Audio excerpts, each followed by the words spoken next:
Aren't I a good guy?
I hope everybody's having a fantastic night so far. About to get started here very shortly, just getting everything set up.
Well, I hope everybody's week is going smoothly so far. Looks like it's gonna be a week filled with all sorts of doom to look at. Got quite a list so far for today. Missed you all yesterday, by the way. It's been crazy up here in space, all sort of shenanigans happening left and right. But I gotta take my attention away from that to bring you all the doom here on this Monday. Well, no more tarrying. Let's get right to it.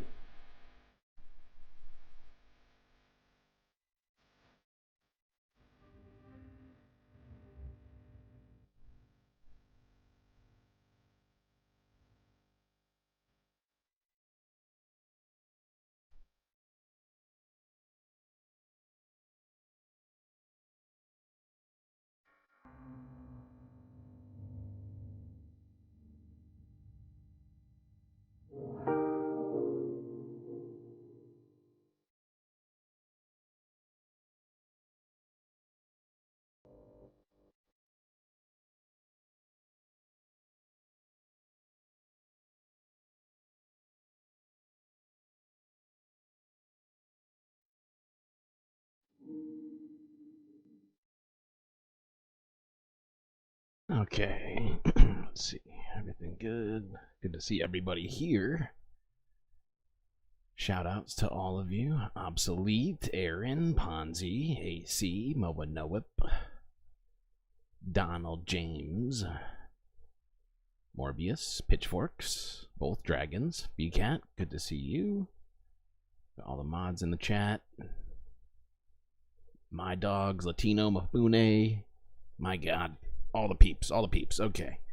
Well, we are going to start, as usual, in the US. And we're going to look at some Trump-related stuff here.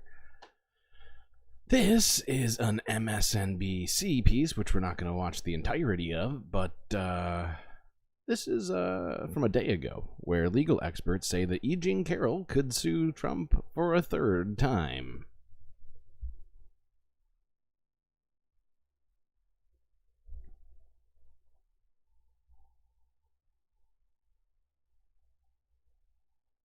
We start this hour with what? Well, the possibility of new legal issues for Donald Trump. Trump, just one day after posting $1 million bond that does allow Trump to appeal the defamation judgment he owes E. Jean Carroll, Trump might have actually defamed Carroll again and opened himself up to a third lawsuit. Just listen to what he said last night in Rome, Georgia. Oh my God. I just posted a $91 million bond, 91 million, on a fake story, totally made up story. Think of it, 91 million. I could say things about what it would cost normally. 91 million. Based on false accusations made about me by a woman that I knew nothing about, didn't know, never heard of. I know nothing about her. She wrote a book, she said things. And when I denied it, I said, it's so crazy, it's false. I got sued for defamation. It is. It is honestly, I don't think we need to hear any of their commentary on this, but I just find it hilarious that he just can't seem to shut up about the things he's supposed to shut up about. Like, legally speaking. People are like, hey, maybe don't say this thing. It's kind of problematic for you personally, financially. And Trump's like, no, I got so much to say right now, and I just need to say it. People don't know what I'm thinking. It's problematic. It means that they win. The people that we don't want to win if I don't say all the things that I'm thinking right now.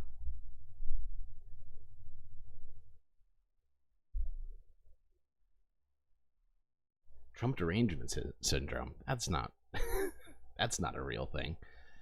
Okay. Let's see here.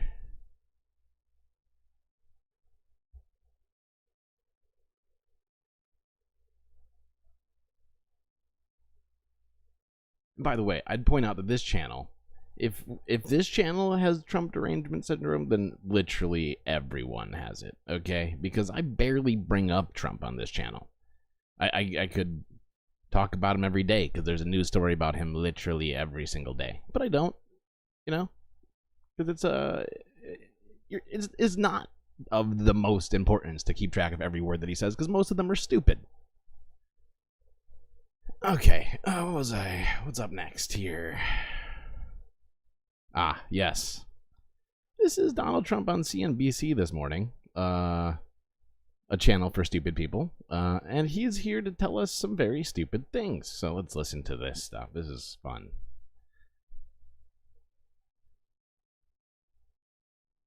Mr. President, talking about China, I want to ask you about perhaps one of the biggest business stories and policy stories of the moment, and that is TikTok. You have called TikTok a national security threat. At one point, you said that their, quote, data collection threatens to allow the Chinese Communist Party access to Americans' personal and proprietary information. And yet it appears that you've now reversed your view on banning TikTok. Why is that? So I had it done. And then Congress said, well, they ultimately usually fail. They are like extremely political, and they're extremely subject to... Oh, man, Congress is political. That's crazy. Oh, my God. Oh, this is a revelation. People called lobbyists who happen to be very, very talented, very good, and very rich. I could have. Lobbyists, very talented, very good, very rich people. Don't. If you're a lobbyist, you're one of my favorite people. You're super smart. And TikTok, I had it banned just about. I could have gotten it done. But I said, you know what? But I'll leave it up to you. I didn't push them too hard because, let them do their own research and development. And they decided not to do it. But as you know, I was at the point where I could have gotten it done if I wanted to. I sort of said, you guys decide. You make that decision because it's a tough decision to make. Frankly, there are a lot of people on TikTok that... I like how in this one thought of Trump's here, he starts off with, I almost did it. I could have fixed it. I almost banned TikTok. I didn't. And I said, you know what, Congress, you figure it out. Because, I figured it out, but, it's a test. You guys, you should look it over, and I'll let you know if you pass the test, okay? Because I wouldn't want to be a dictator. There are a lot of young kids on TikTok who will go crazy without it. There are a lot of users. There's, a lot of good, and there's a lot of bad with TikTok. But the thing I don't like is that without TikTok, you can make Facebook bigger. And I consider Facebook to be an enemy of the people, along with a lot of the media. Oh, God. It's hilarious to think that Trump thinks that Facebook is the enemy of the people. Because, let's be real, during the 2016 election, Facebook was a huge, help to his getting elected, right? The misinformation and everything else that was getting spread on Facebook was generally positive for him, right? Some people suggested it's what got him elected. I don't know so much about that. I haven't really delved into it enough to say one way or the other, but from what I can tell, and I think we all can tell, Facebook has always been a great place for right-leaning sort of people. Oh, it was a joke, obsolete. That's good. That's good.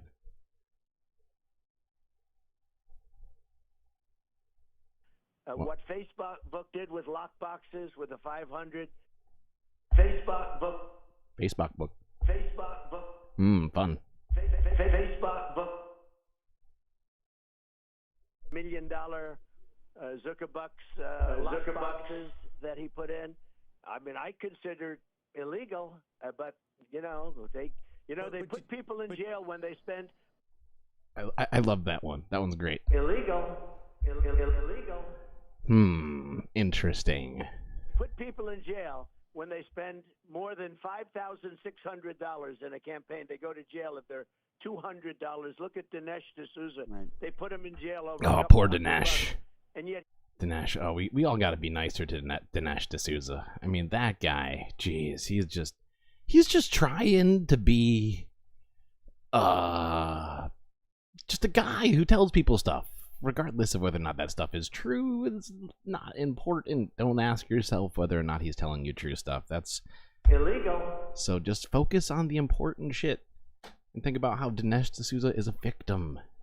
The guy spends $500 million and he doesn't go to jail. Mr. President, though, is TikTok, but do you believe that TikTok is a national security threat or not? Because if it is, and I believe that the emergency powers order that you had put in place. No, absolutely. And the thing is yeah, campaign finance laws are, not strong or stringent enough, right? And yeah, he's accidentally right about some stuff, right? But in the wrong way.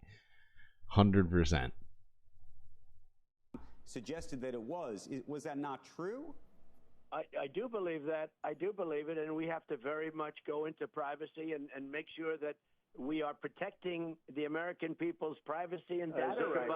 And I agree, but we also have that problem with you have that problem with Facebook and lots of other companies too. Zuckerbucks, they get the information, they get plenty of information, and they deal with China, and they'll do whatever China wants. If you look at some of our American companies, when you talk about right.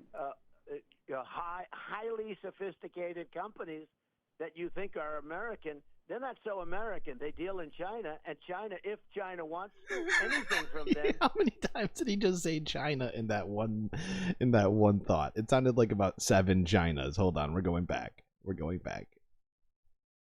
Right. Highly sophisticated companies that you think are American, they're not so American. They deal in China, and China, if China wants anything from them, there's at least 3 Chinas. So that's a national security risk also. But when I look at it, I'm not looking to make Facebook double the size. And if you ban TikTok, Facebook, and others, but mostly Facebook will be a big beneficiary. And I think Facebook has been very I think Facebook has been very bad for our country, especially when it comes to elections. Mr. President, you met recently with Jeff Yass, who's a hedge fund man. I don't understand.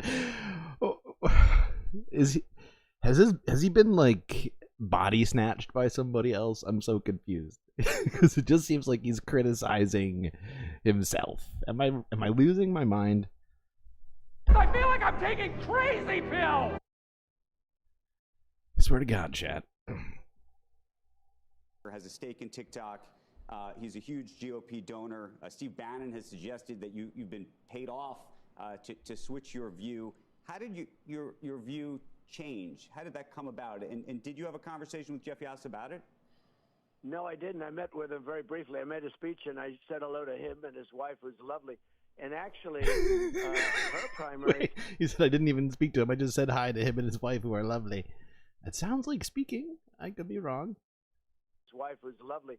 And actually, her primary thing was on education. She wants choice, as I do.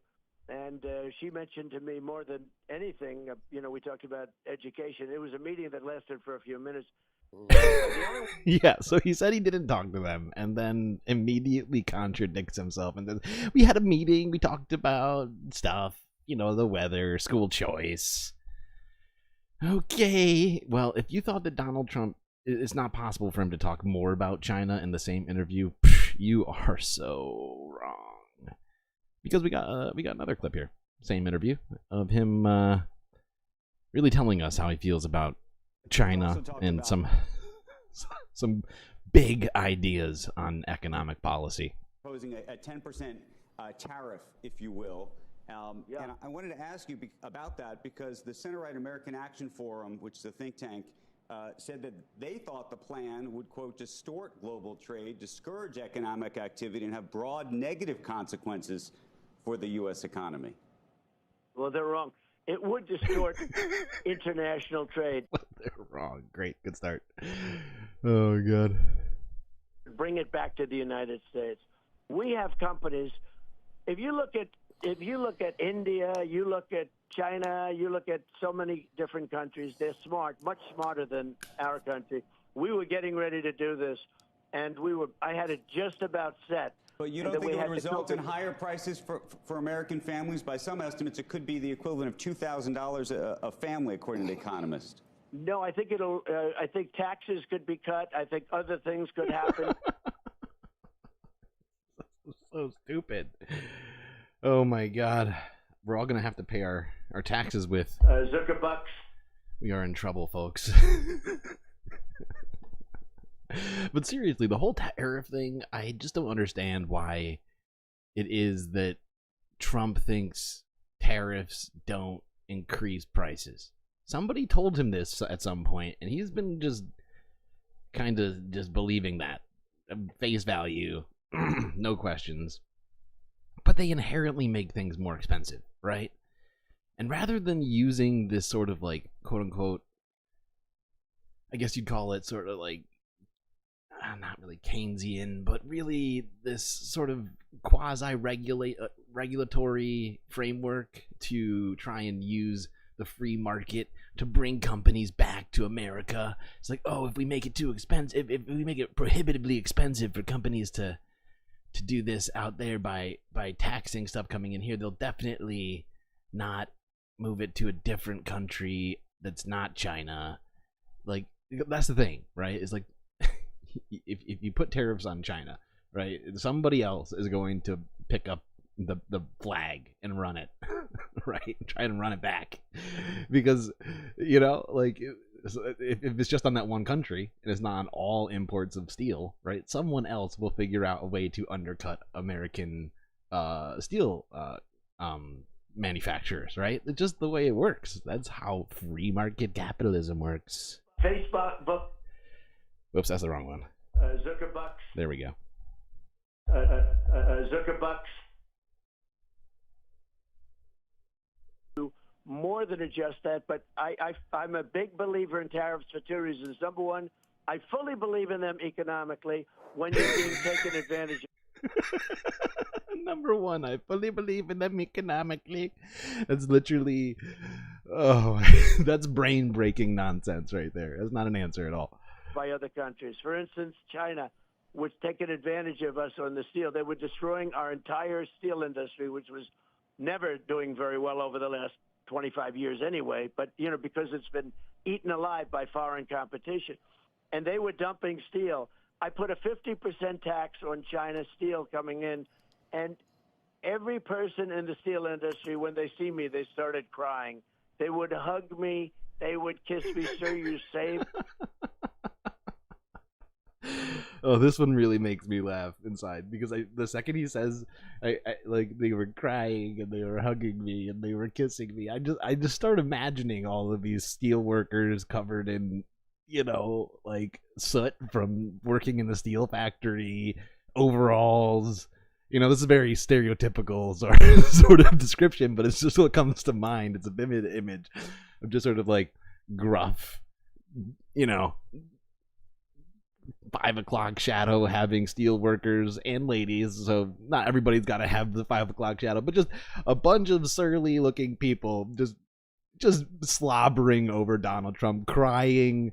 Like, I just kind of want to see an animation of this at least. Like, I don't need to see the real life footage, but just if somebody could, you know, put it to like some sort of cinematic music. That's all I'm asking. It doesn't even have to be good animation. It's gotta capture the moment.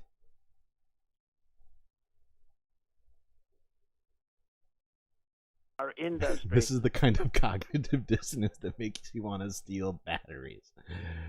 I'm sorry, everybody, for subjecting you to IQ reducing sort of gobbledygook, but the rest of the show is going to be kind of harder than this.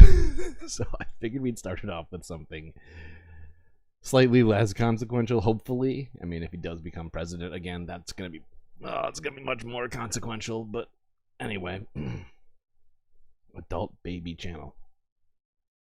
You saying I'm an adult baby? Ouch, AC, hurtful. Put a very strong 50% tariff on dumping steel, on their dump steel, and by the way, nothing was perfect. Frankly, the tariff should have been higher. I was getting ready to do that, by the way. Mr. But President, the tariff should have been higher. But are you concerned at all that there would be This saved the whole industry. But one thing, let me just tell you, beyond the economics, it gives you power in dealing with other countries. Because China would come in and say, no more tax, no more tax.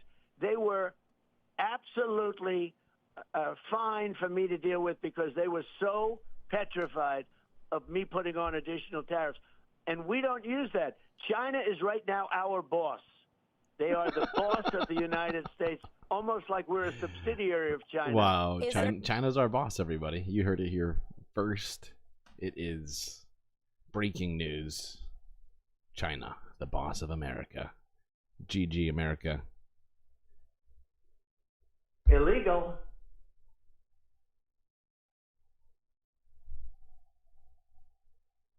Okay, enough of that. This is on to some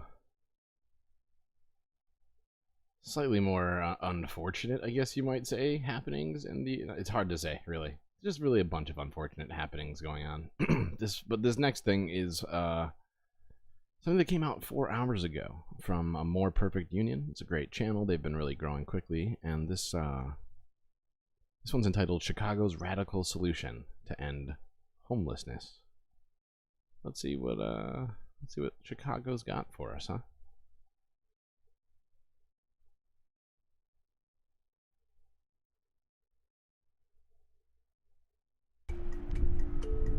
If you could snap your fingers and, or had a magic genie, a magic lamp, what type of scenario would you find yourself in? What would you be doing? I'd be home cooking breakfast right now.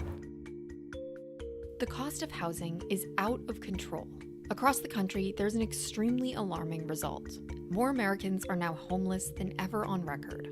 But one city has proposed what could be a groundbreaking solution to the homelessness crisis. It's called Bring Chicago Home. Get ready to see a new ballot question next spring involving taxes and homelessness. The idea is to take the cash made on the sale of pricey Chicago homes and use that money to put roofs over the heads of the homeless. Big corporate landlords are not happy about it. They're trying to stop it however they can. They recognize the national implications of us winning. We came to find out. What exactly are big landlords so afraid of? And despite their efforts, could Chicago change how we address homelessness in this country? Honestly, now when China, the main supplier of Walmart. Totally true. Totally true. And that's the thing, you know? It's multinational corporations that are making the decisions to do these sorts of things, right? And you know, tariffs is a circuitous and unnecessary way to try and stop, like, what do you call it? Like, American companies from going abroad to cut costs, right? But it was, what was it? What did they... I'm trying to think of when exactly it was that kind of, what was it? It wasn't that TPP. Things really got out of hand. It was before that. My brain just broke because I switched over to this, but then I saw a comment, and now I'm struggling to bring my brain back to that subject. But yeah, no, let's focus on housing right now. Think back on it, I was just kind of felt like I was in this purgatory. I felt like I was constantly just living, experiencing something outside of myself. Lorna Bennett grew up on Chicago's South Side. When she was only 17, her mother, struggling with addiction and mental illness, forced her to leave home. That's when she started doubling up, crashing with friends or family just for a place to sleep. I wasn't in a shelter and I wasn't on the streets, and that's what was considered homeless. It was just a really confusing time for me. There was no way to identify what I was going through. There was no name for it. After 5 years of doubling up, Lorna finally caught a break and got into a program that helps her pay the rent. That made it possible for her to move into this apartment, where she lives with her sons. I didn't unpack a lot of my boxes for years. It took me years to finally start hanging pictures on my wall of my family. I work my butt off constantly. Everybody knows that, and I'm closer to homelessness than I am to ever owning a home right now. In Chicago, almost 70,000 people are experiencing homelessness. 3/4 of them are living like Lorna was, doubled up with whoever will take them. They aren't considered homeless by federal standards, so they don't have access to reliable funding for housing assistance. Bring Chicago Home would change that. The cause of homelessness at its core is the lack of access to affordable housing, period. So it's not so much that we don't know the solution. We do know the solution is more permanent affordable housing. It's how do we get to that point to have that in place. Doug Schenkelberg is one of the people who 6 years ago began developing the idea for Bring Chicago Home. We came in with the idea that we need to find a revenue stream that can achieve this goal. And so we did a lot of research about what would make the most sense. And that's when we landed on. That is one of the biggest barriers, right, to creating solutions to housing, is because it's all framed from the same perspective.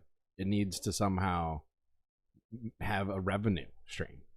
Like he said, you know, we have to somehow make it so that housing placates the capitalists, and it's a really frustrating way that it's like the lens that is looked at through. Why? Go. The real estate transfer tax. That's that one-time tax that's paid when real estate is transferred from one owner to another. Right now, property buyers pay a one-time flat tax of 0.75% of sales. Chicago's real estate transfer tax is a fee charged when a property is sold. Right now, it's a flat tax at 0.75%. Bring Chicago Home would raise that tax to 2% for properties sold for over $1 million, and it would increase it to 3% for those over $1.5 million. The plan would also lower the tax for properties sold for less than $1 million. In Chicago, that's the vast majority of sales. 93% of buyers would get a tax cut. Advocates for the plan estimate it will raise at least $100 million a year for what they call permanent affordable housing. One of the main problems we have in our housing system right now is that we treat it as a commodity. We see, venture capitalists coming in and utilizing the housing market as an investment tool. And so the housing market, the real estate market, functions as an income generator for those folks who already have income. We need government intervention to address what, can be called a market failure, right?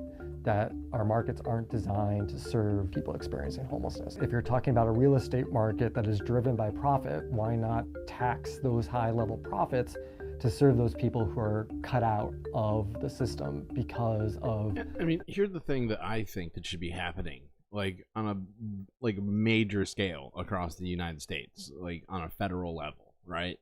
Because I know there's all sorts of different landlords, right? But the ones who are drying up the majority of housing are the quasi is the wrong word, but basically the financial institutions that are also buying real estate to rent it to profit off of moving around real estate, right? And using it for, just as a money-making venture rather than as housing, right? Turning apartments in people's neighborhoods into Airbnbs so people that don't live there can spend 3 times as much as the average cost of rent, therefore pushing up the cost of rent. Because if landlords can be subsidizing their vacancies by jacking up rent on certain properties, then it gives them more wiggle room to kind of to corner the market even further and to pressure renters even further to pay more money. It's essentially, it's like what's a good analogy for this? I mean, it's like they're holding all the cards, right? And then just determining the market itself, right? If you look at it, big real estate trusts that are half bank, half financial investment firms like BlackRock and Berkshire Hathaway and some of these other giant freaking companies own massive swaths of real estate across the United States, and those people need to get a serious wake-up call, essentially, from the government and say, hey, you are the reason why we have a housing crisis right now. And it's my opinion that there needs to be legislation on it and increase the taxes on, and or almost, to be perfectly honest, I feel like it should be illegal, right? Glass-Steagall was repealed back in the day, and then stuff like this became commonplace, right? And I feel like we got to at the very least go back to implementing Glass-Steagall beyond anything else. But splitting up regular banks from investment banks, not allowing them to take your money and then to stick it into stock market or stick it into the real estate in your neighborhood, right? It's not helping anybody, really. I'm sorry, I'm monologuing right now. How we commodify real estate. One thing about Chicago, for many years, it's been a tale of two cities. This is a big, rich town. Cesare Moore is an advocate for the homeless who does outreach to people who are living on the street. We go out to the various tent cities and find homeless people wherever they are, wherever the need is. We give them tents, we give them clothes, we give them hygiene bags. If we can, we give them food. There are people in some of these tent cities living homeless who are working 2 jobs. Like many of the people organizing for Bring Chicago Home. Which should literally just be impossible, I feel like, in this world. It is insane. That is crazy. 2 jobs, living on the street. Think about that. Getting up and then going to flip your burger, the person was just sleeping on the ground all night, right? And somebody, I can't remember who said it in here, but they're talking about how you don't understand how homeless people have to live outside when there's all this empty real estate. It's a great freaking question. And fact is even in the outside, it's like, I keep hearing about all of these new bills coming up in all these other places to try and combat homeless, right? Fight the homeless. It's aggressive, right? It's literally violent. Homeless people are being stripped from being outside. Like, literally, the capitalist forces want homeless people to just stop existing. Okay? That's just the reality of it, right? Like, if you don't have money, you can't come in, right? You can't have a roof. And in fact, you're bothering me when I'm outside. Even though I'm not outside that much, when I am outside, I see you and it frustrates me. And so you need to find somewhere else that's not outside and not inside, which doesn't exist, right? Underground. Go live in the sewer, right? It's like, what's that movie with freaking Stallone? Why can't I think of it right now? Anyway, sorry, I'm gonna keep watching.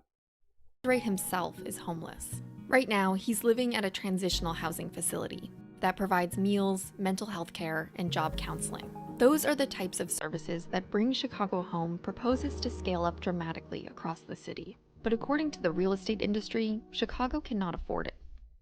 Don't throw an obstacle at small investors and mid-sized investors who are the key to providing affordable housing in the city. Our concern with it is that it's going to affect economic activity for an industry that is at a existential challenge. We all know the commercial market in Chicago has suffered a lot in the last year. The business class in Chicago are really scared about what's been the status quo for a long time being upset, which is them having control, them being able to set the agenda for the city. There's a number of real estate interests, folks who make incredible profits off of real estate transactions, who have lined up in opposition to Bring Chicago Home. The face of the opposition are associations that represent realtors. How do you foresee an increase affecting downtown high-rises, for example? It won't be positive. Bring Chicago Home has the support of the city's new mayor, Brandon Johnson, and a majority of the city council. But unlike most legislation, they can't simply pass it into law. That's because of the power of the real estate lobby. Back in the 1990s, it successfully pushed for a state law that requires a popular vote to change the real estate transfer tax. By erecting that barrier, the biggest real estate players have protected themselves from a progressive tax structure for nearly 30 years. I do not Which is see crazy. a strong affinity between people like ourselves and people who really are representing big corporate residential interest. Aisha Ray and her husband Paul own an apartment building on Chicago's South Side, where they rent 5 units. So this building still has in these rooms all of its original wood. They have owned and lived in this building for nearly 40 years. And they personify a split between how small and large landlords are responding to the referendum. I think other people like my husband and I, who have a 6-flat building, that this legislation will help us and not hurt us. To my understanding, the actual percentage of tax that we will pay will drop. Well, hallelujah. I mean, who could be against this? This sounds like a grand idea. Plus, we're addressing this critical social problem at the same time. I think the critical problem is to look at what are the cost of 68,000 people in the streets in Chicago.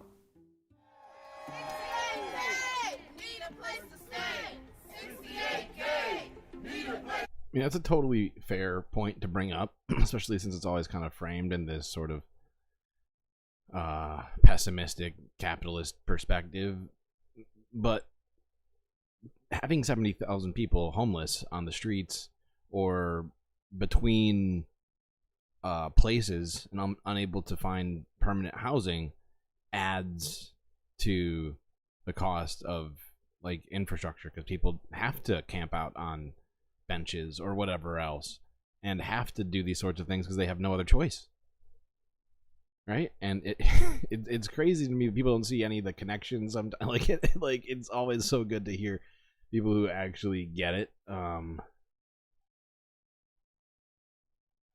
do my very best. There's been a lot of people saying that some very positive things about the stream, and I appreciate all of you.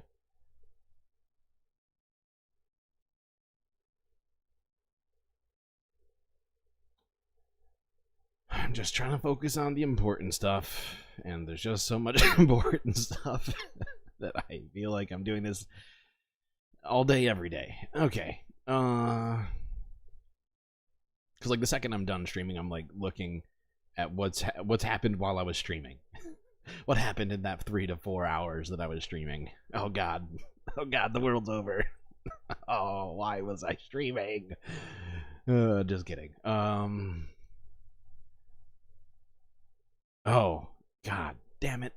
Oh, good. All right, let's get into this. This is an Eyewitness News ABC New York report from 4 hours ago. This is probably going to be upsetting to some people in here. This is entitled Several Black History and LGBTQ plus books found trashed near Staten Island School. Okay. An investigation underway this afternoon after some books were thrown out into the trash at a school on Staten Island. Now, the books are about Black history and the LGBTQ community, and all I'm was just going to pause it a bunch. I've already watched this, of course. I've at least been getting better at making sure I watch just about everything that I'm looking at on stream. Let's read this. Our country has no room, and it's not fair. This is a book that was entitled, I'm sorry, I missed the title of it. My Two Border Towns. It's terrible. This is anyway, sorry, I'm going to try and not pause it too much. Eyewitness News reporter Lauren Glassberg is live in Eldingville with more. Lauren. Well, David and Sandra, these books in question may have been part of the Mosaic program that was rolled out under the Bill de Blasio mayoral administration, the goal of offering more materials that focus on diversity to the schools. But critics of that program say with the added materials came little guidance, and that may have played a part in why those books ended up on the curb. Certain books should be kept in, but certain books I've heard are a little bit controversial. I don't know which ones. I don't know which ones. I haven't done any research or nothing, but you know, I heard some things. I don't think they should be there. You know, I ain't got no time for no research. But hey, what do you think, Yogi? Particular, but you know, maybe those should be removed. And that may have happened with some books at PS 55 on Staten Island. They'd been left out with the trash with some notes attached. The Black Panther book, for example, has a note on it saying it wasn't approved. The book about not approved. Sorry, I'm the arbiter of approval and not approved. Whoever this person is, first off, they have lovely handwriting and a fucking psychotic view of life. Immigrant on the border was summarized as our country has no room and it's not fair. And the note on the roller derby book is about a dad discussing being transgender and teenage girls having a crush on another girl. Mike is a PS 55 parent and questions whether certain subjects should be taught at the elementary school level in the first place. Number one should be the parents to be worried about what they learn and what's being taught to them. 100%. And while Ellen says she doesn't know anything about books being thrown out here, she would love the immigrant story to be told because it resonates for her son. I want something like help my son, when he asked me why you speak Spanish, I want something like he learned, about the things. So yeah, for me, it's good keeping there. Gothamist broke. Super weird. Oh, that we would have stories that include people and groups. It's nuts. Why would we do that? Oh my god. Why would we want to include people in education? That's silly.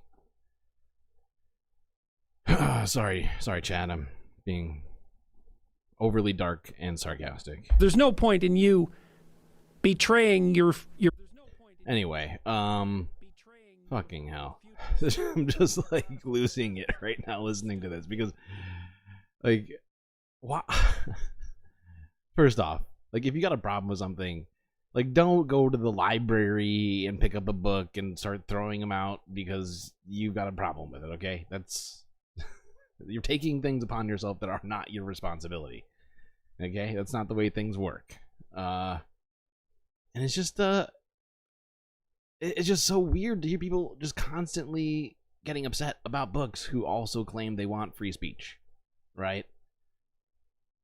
Just having stories that include different groups of people that they might not identify as, right? But, you know, are probably necessary to give context. And the fact is, these books, from what I can tell from the story, is that they weren't being taught. They were just in the library. They were in the library for people to read. You know, where they keep books, usually. Go. Go, web, go. The story, thanks to a tip from a woman who essentially rescued boxes of books back in November. In a statement, the Department of Education says it is investigating and that our public schools do not shy away from books that teach students about the diverse people and communities. Natasha Capers heads up the Coalition for Educational Justice, and while she's appalled the books were thrown out, she says she hopes it creates more dialogue about diverse stories and voices. I don't think that we need to be condemning the school, condemning educators. We are all in this learning process, but I do hope that they get some additional resources to have these conversations about why did we throw out these books? Why did we not think that they were acceptable to children? Right, that's a great question, right? Why aren't these books acceptable to children? And, you know, I haven't looked enough into the books yet to be able to give a full analysis on the books, but my guess is that they are not problematic for children. And it's just a certain vocal minority, as usual, of parents getting upset, taking actions, taking things into their own hands, and causing more problems for people.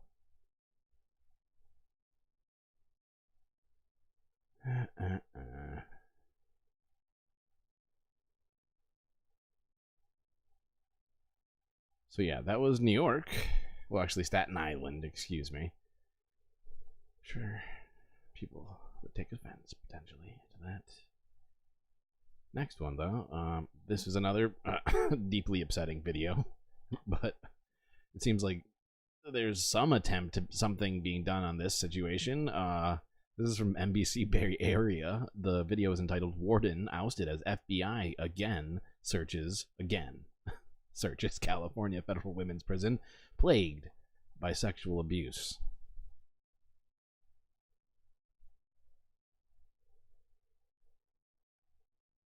So what happened inside the federal penitentiary in Dublin? The FBI spent the morning seizing documents inside the women's prison. Now, that prison has been in the spotlight after inmates accused the guards of sexually abusing them. Tonight, though, we're hearing that the new warden was replaced after today's visit. NBC Bears' Tom Jensen joins us from outside that prison. It's kind of crazy. I'm sorry, but that opening line is just nuts. How long did she say? After 2 weeks, this dude got replaced? This place has got some real problems. Has been in the spotlight after inmates accused the guards of sexually abusing them. Tonight, though, we're hearing that the new warden was replaced after today's visit. NBC Bears' Tom Jensen joins us from outside that prison. Good afternoon. The FBI is only confirming that agents were here this morning to conduct, quote, court-authorized law enforcement activity, no more details. And the Federal Bureau of Prisons says that it cannot comment on personnel matters, but said a new interim warden was named immediately. A group that's been representing alleged sexual assault victims at FCI Dublin for years says considering who the FBI was focusing on during its Monday morning visit, it's a good bet they're looking into those long-running sexual... Let's be real. If stuff like that's happening over a years-long basis, you got like a systemic problem, at least within this specific prison. abuse claims. We interviewed a volunteer advocate who has interviewed several women at FCI Dublin since 2021 about the fact that agents were at the prison with search warrants in hand this morning. It doesn't surprise us given what people at Dublin have been saying for months and really years. Emily Shapiro has been with California Coalition for Women Prisoners for 8 years and says what was happening at FCI Dublin was systemic. And the issues range from moldy sleeping areas to unattended medical needs and widespread sexual abuse. And the harm at Dublin and the sexual abuse has been going on for a long time and even has been going on for decades. The prison's former warden was convicted in 2022 of sexually abusing 3 inmates.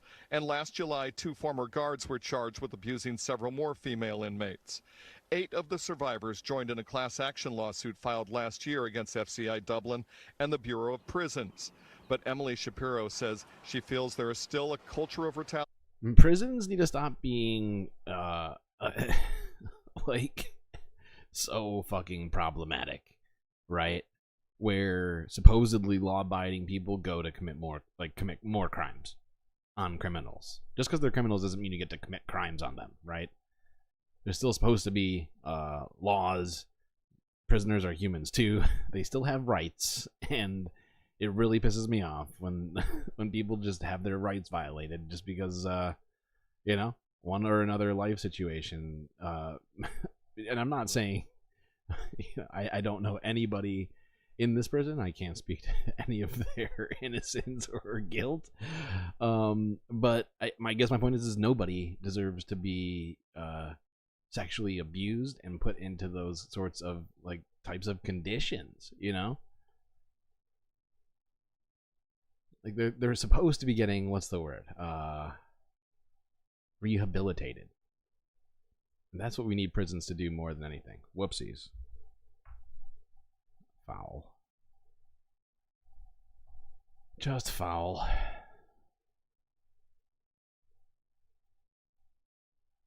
What are we looking at next? Oh. Not too far away from 2 videos back, here in New Jersey, the Passaic River has flooded over after a lot of rain in the weekend, and I'm just going to quickly take a look at some of the effects of that. Wind is not the only problems in the area dealing with the weather today. People in parts of New Jersey once again dealing with flooding after heavy rains poured down on the tri-state on Saturday night. Both the Saddle River and the Passaic Rivers have overflowed their banks. Eyewitness News reporter Phil Tate live in Fairfield, where the Passaic River is expected to crest later on today. Phil, what do we know? Yeah, we expect to see that cresting in just hours, but I want you to take a look, Mike, right now. Take a look at this backyard has completely turned into a river. You're taking a live look right now. The middle of the road is completely covered with water, and that water is unfortunately up to even the front doorstep of that home. Now let's get straight to some video from here in Fairfield. This is some backyards. Already saw water creep in and roads completely just covered. Well, this is neighbors saw flooding in this area. Looks like a lovely backyard. Great place to, well, not have a fire, but maybe, just take like a quick ankle deep dip.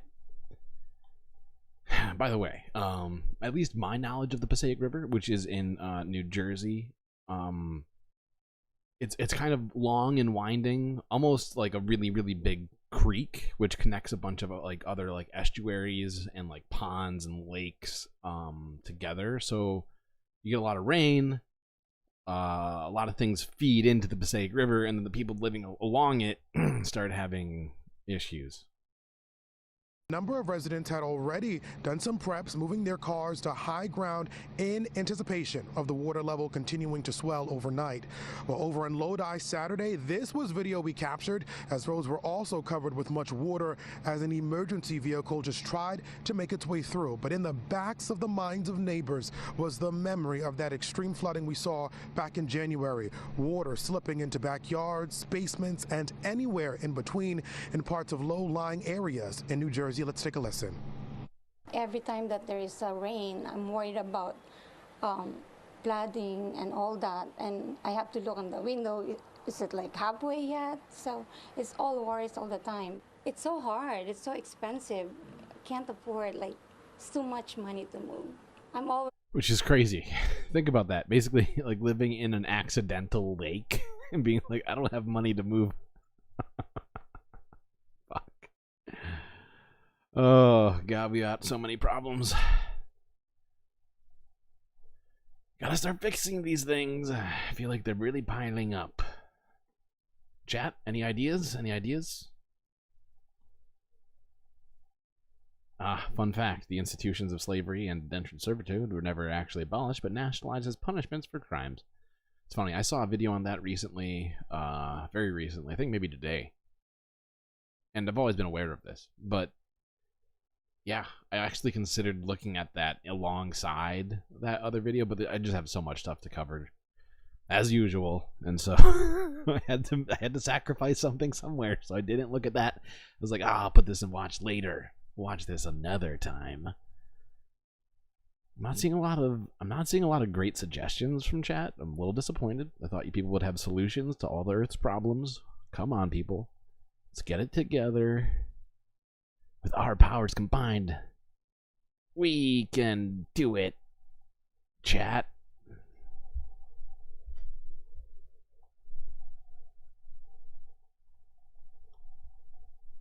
Okay. Gonna skip this next one. We really don't need to focus on this Passaic River flood, but it is a unfortunate situation. I don't think anybody here, including myself, would want to live in an accidental pond. Accidental ponds are kind of the worst ponds, I feel like. Get rid of humans. I can't support that plan. I can't support that plan, Bad Lefty. Although you're certainly thinking outside the box, I gotta say. Willing to entertain any option, but me, I'm holding off on that. I feel that's too drastic. As a human, I do feel oppressed by your suggestion.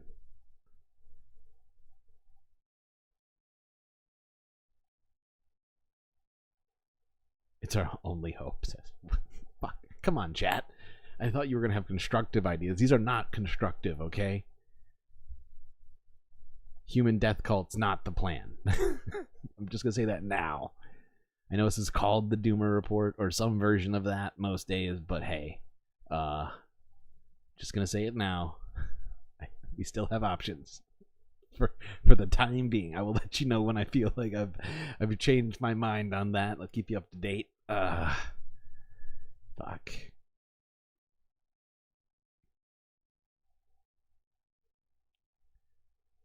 Ugh, do I even want to look at this? This grosses me out. This grosses me out.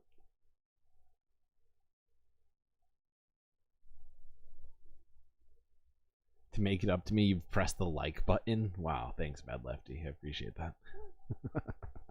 So helpful. But truly, I do appreciate it. And anybody who's listening that's not subscribed, what are you doing with your life? Why are your fingers broken and or not doing things that they should be? Like and subscribe. Do it. Peer pressure. What's next? I really don't feel like dealing with this, but we're gonna hit up this because I feel like the reason we're gonna hit this up is because I feel like I hear this narrative about this shit all the time. And I do feel like it needs to be pushed back on because it's fucking nonsense. Not to make light of any of what's about to be anything we're about to hear, but I'm just saying that the way it's portrayed is grossly out of proportion to the facts. Okay, this is, what is this? MSNBC? Who is this? ABC? Fucking have all the same logos. NBC New York. 2 days ago, this, just trigger warning, this is pretty graphic description of something that's happened recently. This next story is all new at 6, and it's a disturbing one. A woman is in the hospital tonight fighting for her life. Police say her boyfriend pushed her onto the subway tracks in the financial district. Our Melissa Colorado is live at the Fulton Street station tonight. And Melissa, what are police telling you? Well, Gilman, we've heard of random, unprovoked subway violence, but this is actually a case of domestic violence happening right here. Police telling us what started out as a shouting match between a couple ended with that boyfriend shoving his 29-year-old girlfriend onto the subway tracks right as a subway train was pulling in. Oh my gosh, I'm praying for her. When is it going to stop, you know? It's ridiculous. Subway riders in shock upon hearing that a case of domestic violence spilled onto the subway tracks of the Fulton Street station this morning around 10:30. Police responded to the call that a boyfriend pushed his 29-year-old girlfriend over the platform edge as a Brooklyn-bound 3 train was pulling in. Police say the man ran away. Oh my God, that's crazy. Is she, like, alive? Power to the third rail was turned off as paramedics and police officers tried to pull the woman from under the train. Both of her feet were severed. She was rushed to Bellevue Hospital, where she remains in stable condition. Where's all these National Guard that they said that they were going to come? Alec Walker, Did you see the lives look in on her neighboring face Seaport- just now? Did you see the look on her face when he said that? We're going to watch that again when this idiot says this dumb thing that he just said. She was rushed to Bellevue Hospital, where she remains in stable condition. Where's all these National Guard that they said that they were going to come? Alec Walker, who I might have to clip that because it's just so dumb sounding. But can we be real? So, trying to solve domestic violence with the National Guard is maybe one of the most ill-advised use of resources I've ever heard of in my entire life. Okay? And while that was gruesome and absolutely horrific, and I'm sorry for having subjected you all to that terrible description just now, like, the thing is, if you look at it, the number of murders and violent crimes on the subway is very small, okay, in proportion, right? Like, I did the math recently, and I got it. Where do I have it? Oh, it's 1/20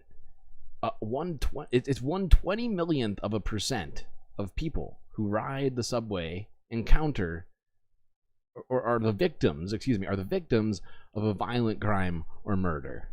You heard me right. 1/20 millionth of a percent, because there's literally 1.6 billion. I think it's 1.6. It's like, or I don't have all the numbers in front of me, just the figure. But it's like 1.7 billion riders every single year on the subway.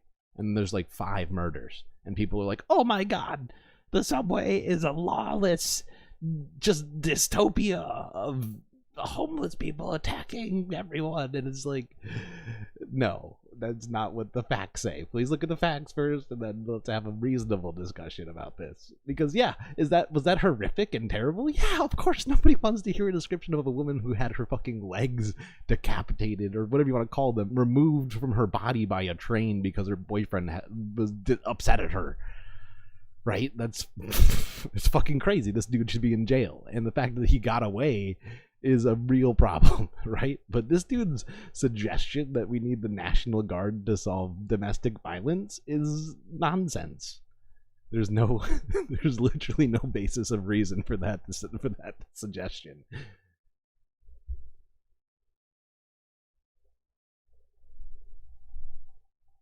You know what might help solve domestic violence? Therapy. Free healthcare that includes therapy, not the National Guard.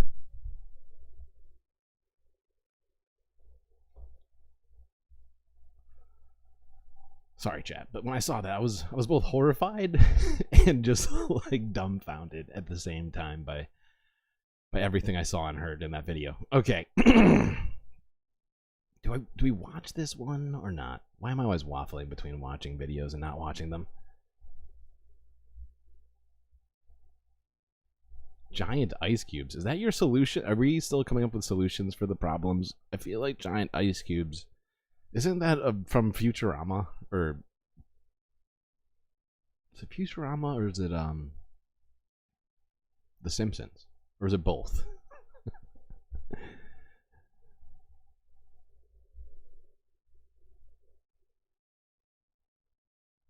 Mo and Hope would say something like, bring the National Guard in. Okay, Mo.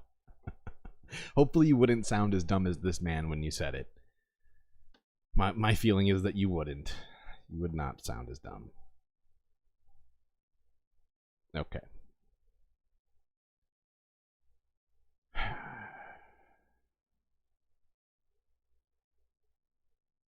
We're gonna skip past this. I was gonna watch this, but you know, I'm still kind of mad at Bernie right now, so I'm not gonna watch this video. I don't feel like yelling at him either right now because I've got plenty of other yelling to do for the rest of this stream. So, so I'm gonna move past this one. This is a status quo new video entitled "Let Me Go." Cops brutalize ceasefire protesters and National Guard subway statues. This is from 1 day ago. If you haven't already, go check out Status Quo. They are on top of it. People are talking about what? No, Bernie, not now.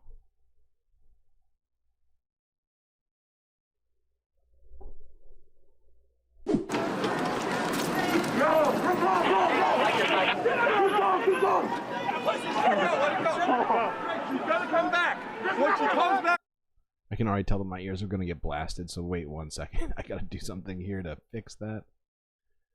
Make sure that you all get volume, but I don't lose my hearing. Let's go.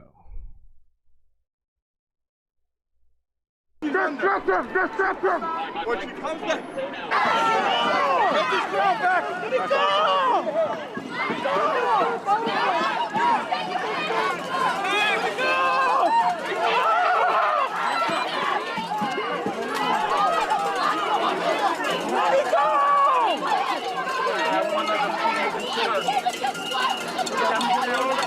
This seems unnecessary. This dude's like almost sitting on this guy's fucking head right now. What the fuck? Get off my bike! You're gonna go to jail! So get back away from my bike! You're gonna go to jail! Wait, what did he say? What did he say? You touched my bike, you're going to jail. Is that what he said just now? I don't think that's a crime to touch a bike.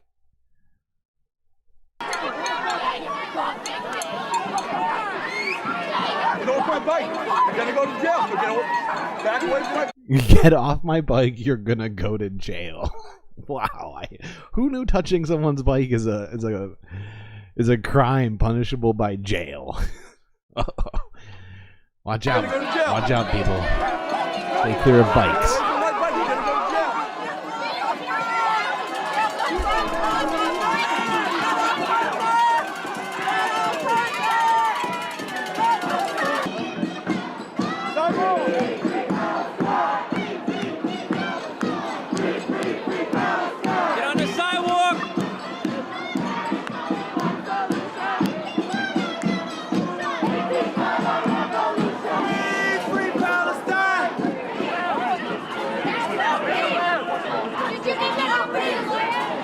I called my sister, she's a lawyer. All right, listen.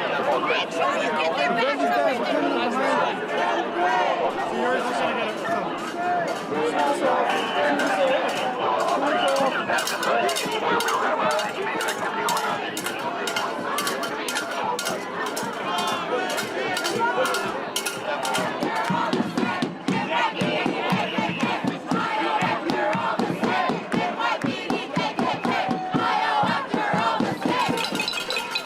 I love how they choose to use the bikes not only as weapons, as chat here has alluded to, but as barricades between them and the protesters, and then say, "Don't touch the bike! Don't touch it! I'm using it as a barricade right now. You can't touch the barricade, or you go to jail." And then they move it. Then they use them as moving barricades, right? Like they hold them in front of them. And if it really is a crime to touch a police officer's bike while they're using it as a freaking riot shield, I think we got to do something about that law.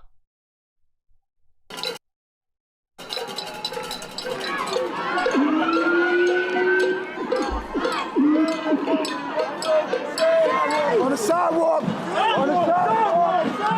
Sidewalk! Tighten up! Tighten up!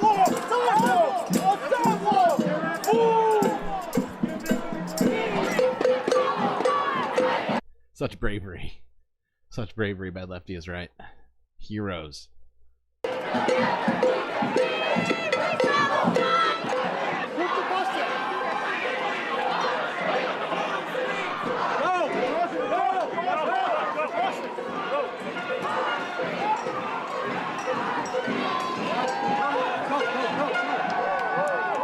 I like the most about this is the hypocrisy is that like they bring out like 600 officers at once and then tell all the protesters to get off the street, but then they clog the street with themselves and the bikes and they're like, everybody off the street now. No, I know we're on the street blocking cars.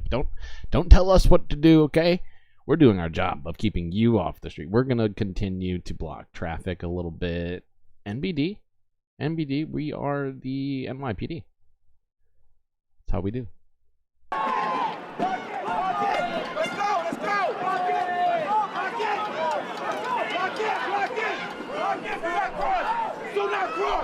There it is. It's the moving barricade tech. Oh, don't touch the bike. Don't touch the bike. Oh, I moved it in front of you. Don't touch the bike. It's like when bullies in like, lower school or something like that, grab the little kid's hand and punch them with their own fists and say, "Oh, stop hitting yourself. Oh, don't run into the barricade that I'm putting in front of you." Oh, what are you doing? It's a bold strategy, Cotton. Let's see if it pays off for him. Do not cross! Block it! Block it!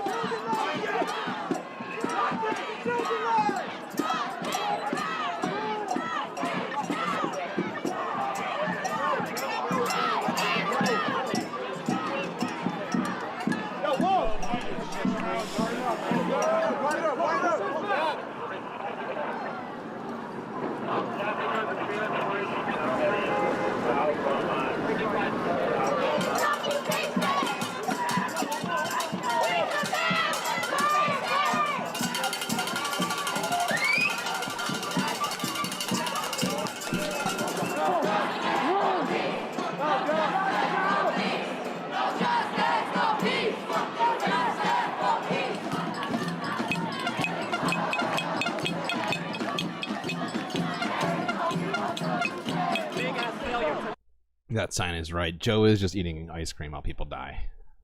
Not a good look. Yeah, we took those streets. We took those fucking streets. I don't care what performance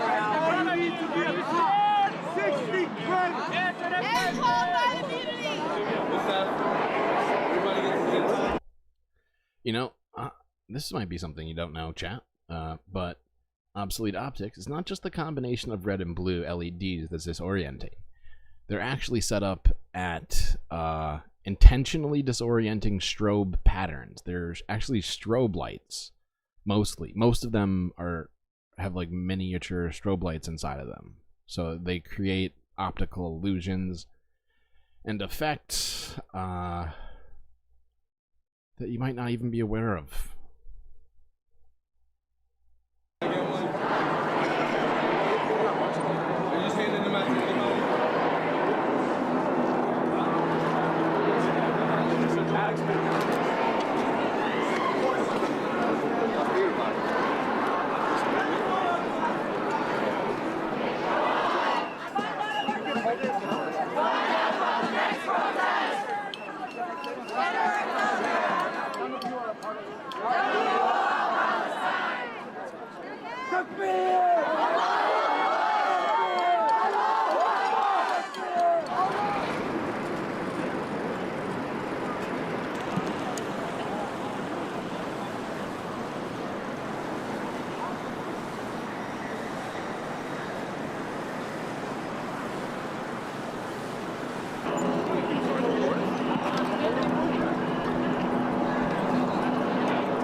Okay, and that's where I'm basically gonna pause it.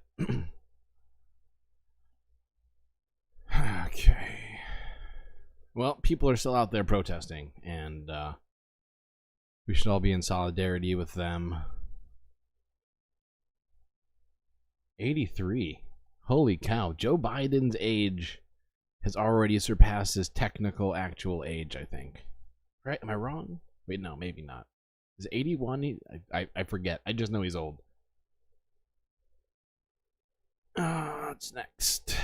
Is that it? That was it. Not technically it, because U.S. is involved in everything.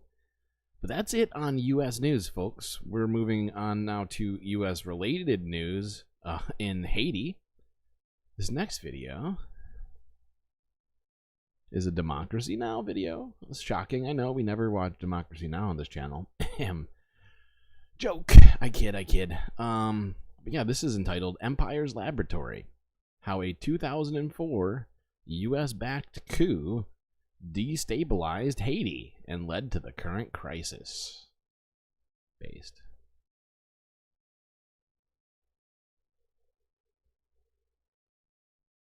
Wait, don't start in the middle. Don't do this to me.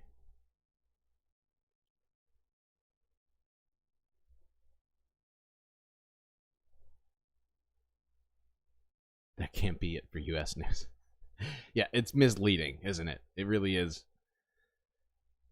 Everything is U.S. news.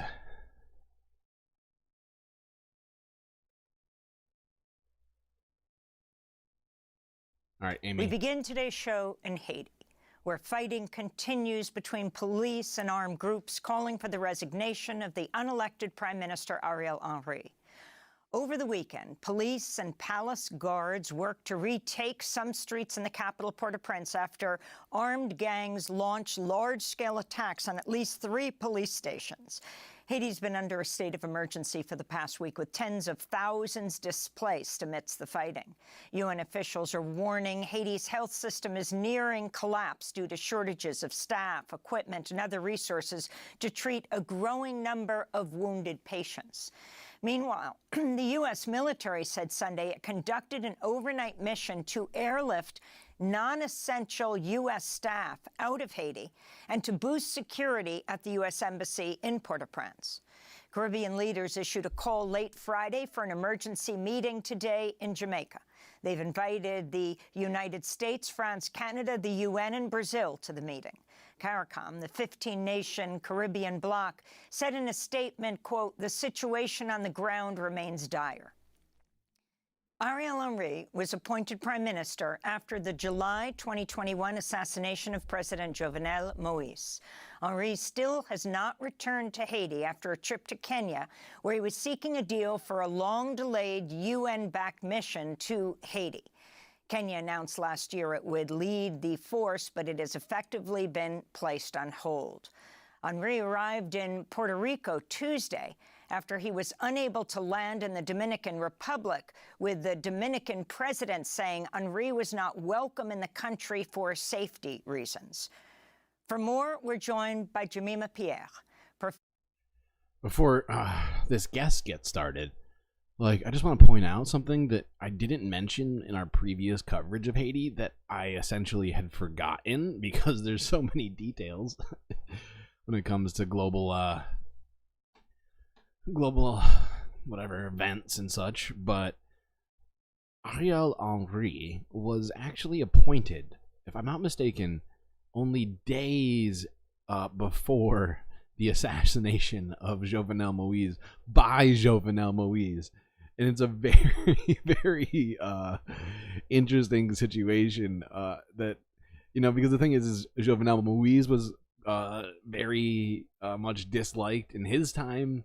People saw him as being a puppet and as being corrupt and all sorts of other sorts of nasty adjectives. So yeah, this has been a decades-long problem, and now we're going to go all the way back to 2004, talk about the coup that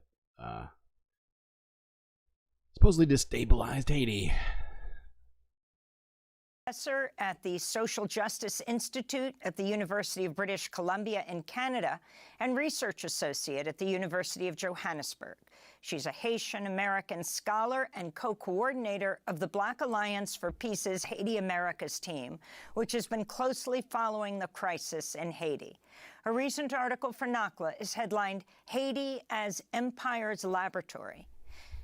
Professor Pierre, welcome to Democracy Now! Can you start off by describing what you understand is the latest on the... She's such a pro. She kept such... I can't do it right now. I'm not even speaking, and I can't keep it together. I want to create a channel based upon that one that one Amy Goodman slip, Democracy Now! Would be an amazing channel. I don't know what it would do, but whether it's Jamaican politics or jamming in general, just, but Democracy Now! Sounds like a based channel, and somebody needs to make that. Around who the armed groups are, and the different sectors of Haitian society that are joining together with those armed gangs and calling for the resignation of the unelected Prime Minister, Henry. Good morning. Thank you so much for having me, Amy. One of the things that we need to just start off with is just these are paramilitary forces. I think gangs is an insufficient name for them because a lot of them are former military and former police officers, and they're heavily armed. What's happening is a bunch of different groups coming together to say, and they call themselves now Vivre Ensemble, which is live together. A bunch of different various armed young groups, young men in groups, to say that they want to get rid of Ariel Henry. Now, we hear that there are negotiations happening around the clock, and apparently there's supposed to be negotiations going on today, I think in Jamaica or by the CARICOM countries that include the US, France, and Canada.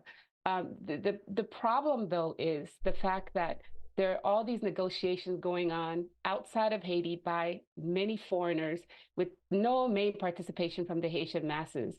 And I think, we have to go back and understand that the root of this crisis is not last week, it's not this week, it's not even Ariel Henry, but we have to go back to 2004 with the coup d'etat. So take us on that journey back. If you'll give us the historical context in your piece, it's headlined Haiti as Empire's Laboratory. In it, you write, Haiti has been and continues to be the main laboratory for U.S. imperial machinations in the region and throughout the world. Explain. Yes, definitely. We say the crisis in Haiti is a crisis of imperialism. In 2004, as has been revealed and admitted to, the U.S., France, and Canada got together and backed a coup d'etat against the country's first democratically elected president, Jean-Bertrand Aristide.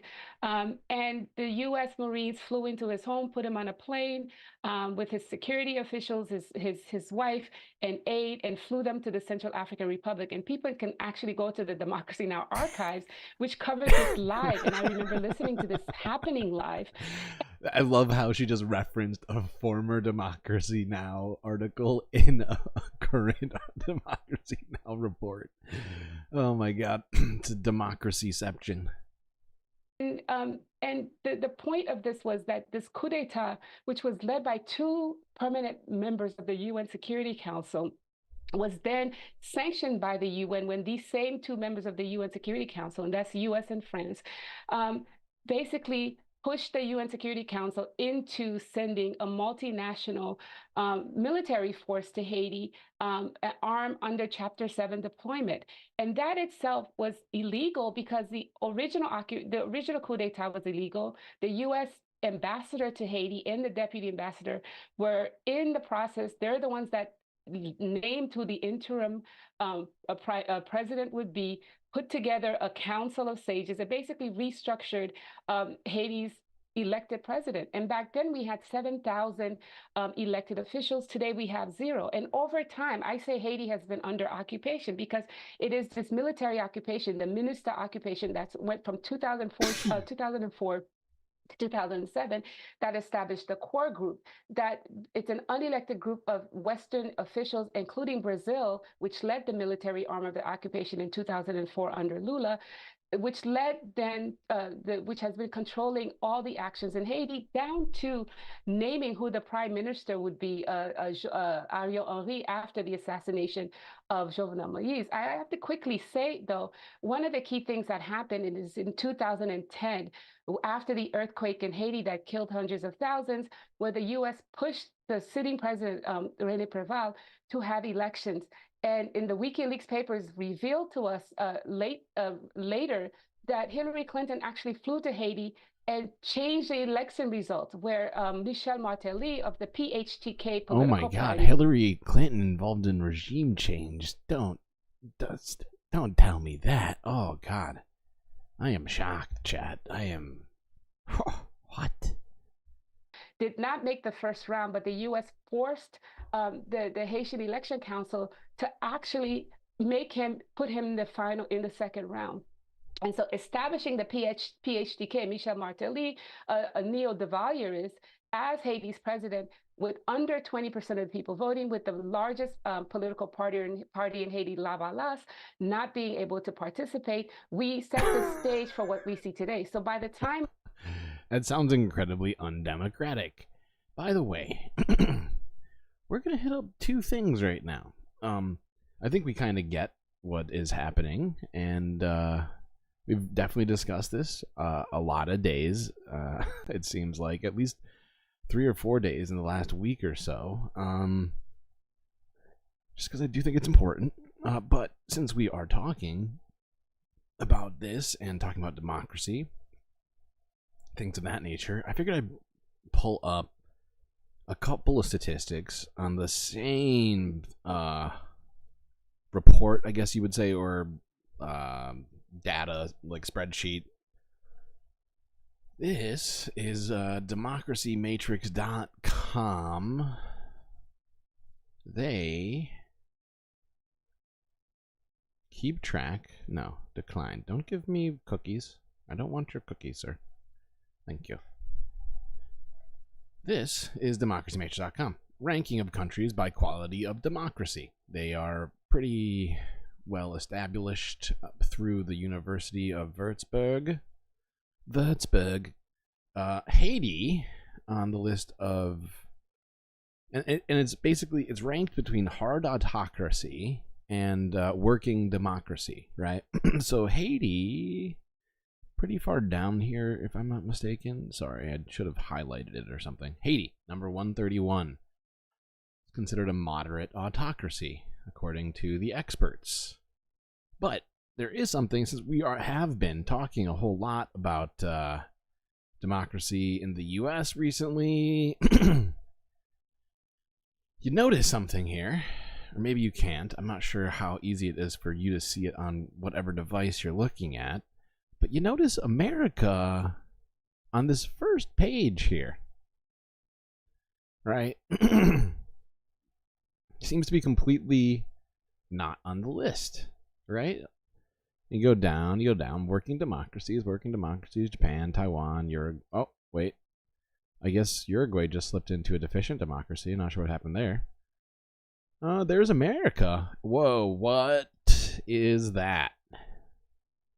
What is that? That says that America, United States of America, is now a deficient democracy, which should give us all pause and consider what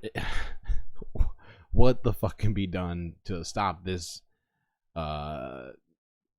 terrible slide into authoritarianism. I personally, I don't feel like I have been a fan of authoritarian stuff, so I don't want to blame myself, but I feel like there's definitely more I probably could do, although I am struggling to think of exactly what I could do, aside from voting more, be more active in my community. But this is just a troubling graph, because the people on this list that are right next to us here, in terms of deficient democracies, aren't the sort of people that you usually think of as having their shit together, I guess, like super well, you know what I mean?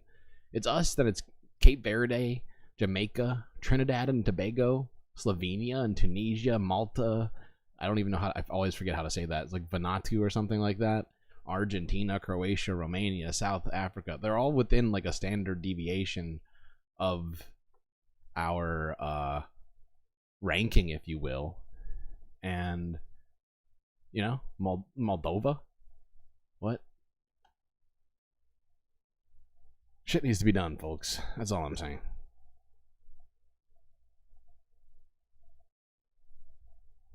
And yet all these supposed socialist what are they always calling them? These authoritarian socialist countries like Denmark and Norway and Finland. Those are the top ranked working democracies in the world. So, you know, as always, just gonna look at some facts, some perspective. You know, chat. You know how I am. Always with the graphs. Look at this graph. That was bad. Okay. Next one is. Oh, okay. Now we're gonna look at some non-democracy now pieces on what's been happening in Haiti. So do prepare yourself for that. This first one is Reuters. U.S. military airlifts embassy personnel from Haiti.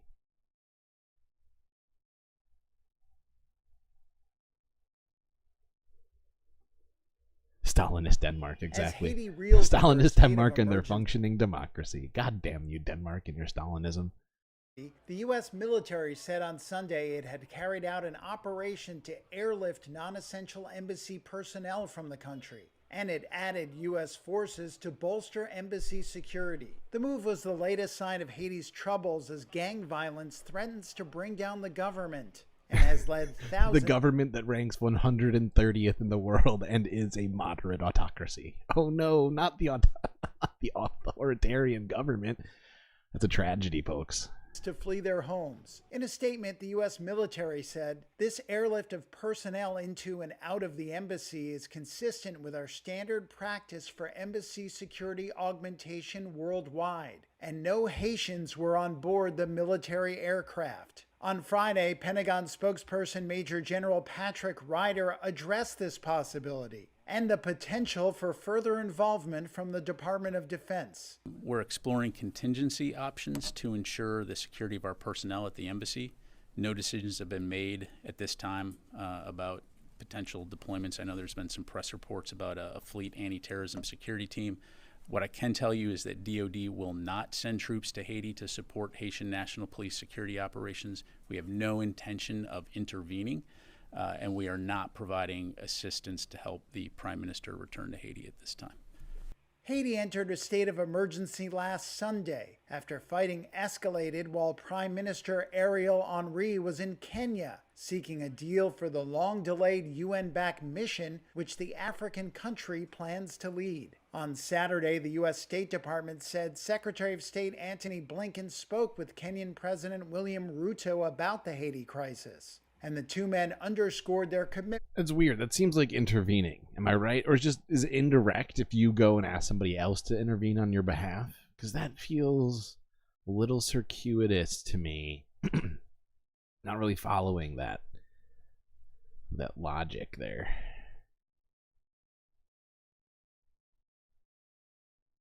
Is it me, chat? Am I crazy? Am I the crazy one for that?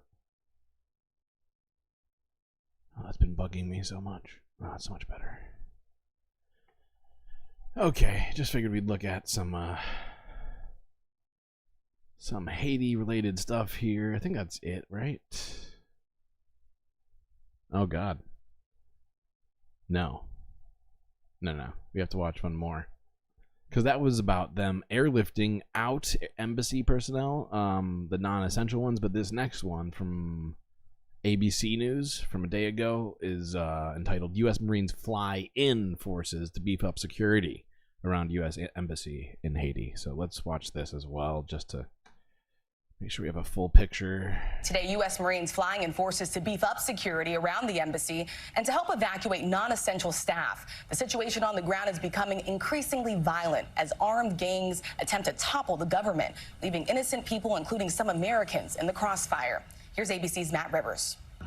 Tonight, with Haiti on the verge of collapse, the U.S. military evacuating non-essential embassy personnel overnight, choppering in Marines to reinforce. Seamus O'Cracy. Does sound a bit Irish. The embassy. The State Department urging Americans to leave as gangs launched coordinated attacks across the country against the presidential palace and the Interior Ministry. Multiple police stations set on fire.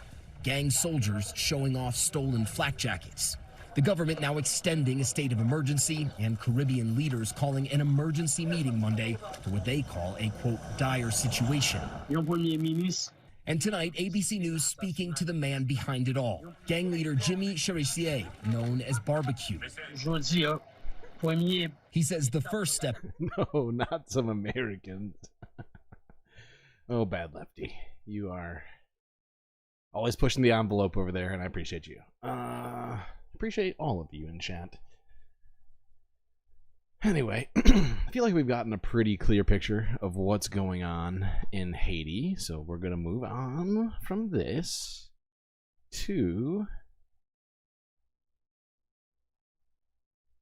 Actually, we're going to stay in the global south, if you will, the American south. This is in Honduras, another democracy now piece. Shocking of all things. How is that possible? I know, chat. Anything's possible here at the Galactic stream.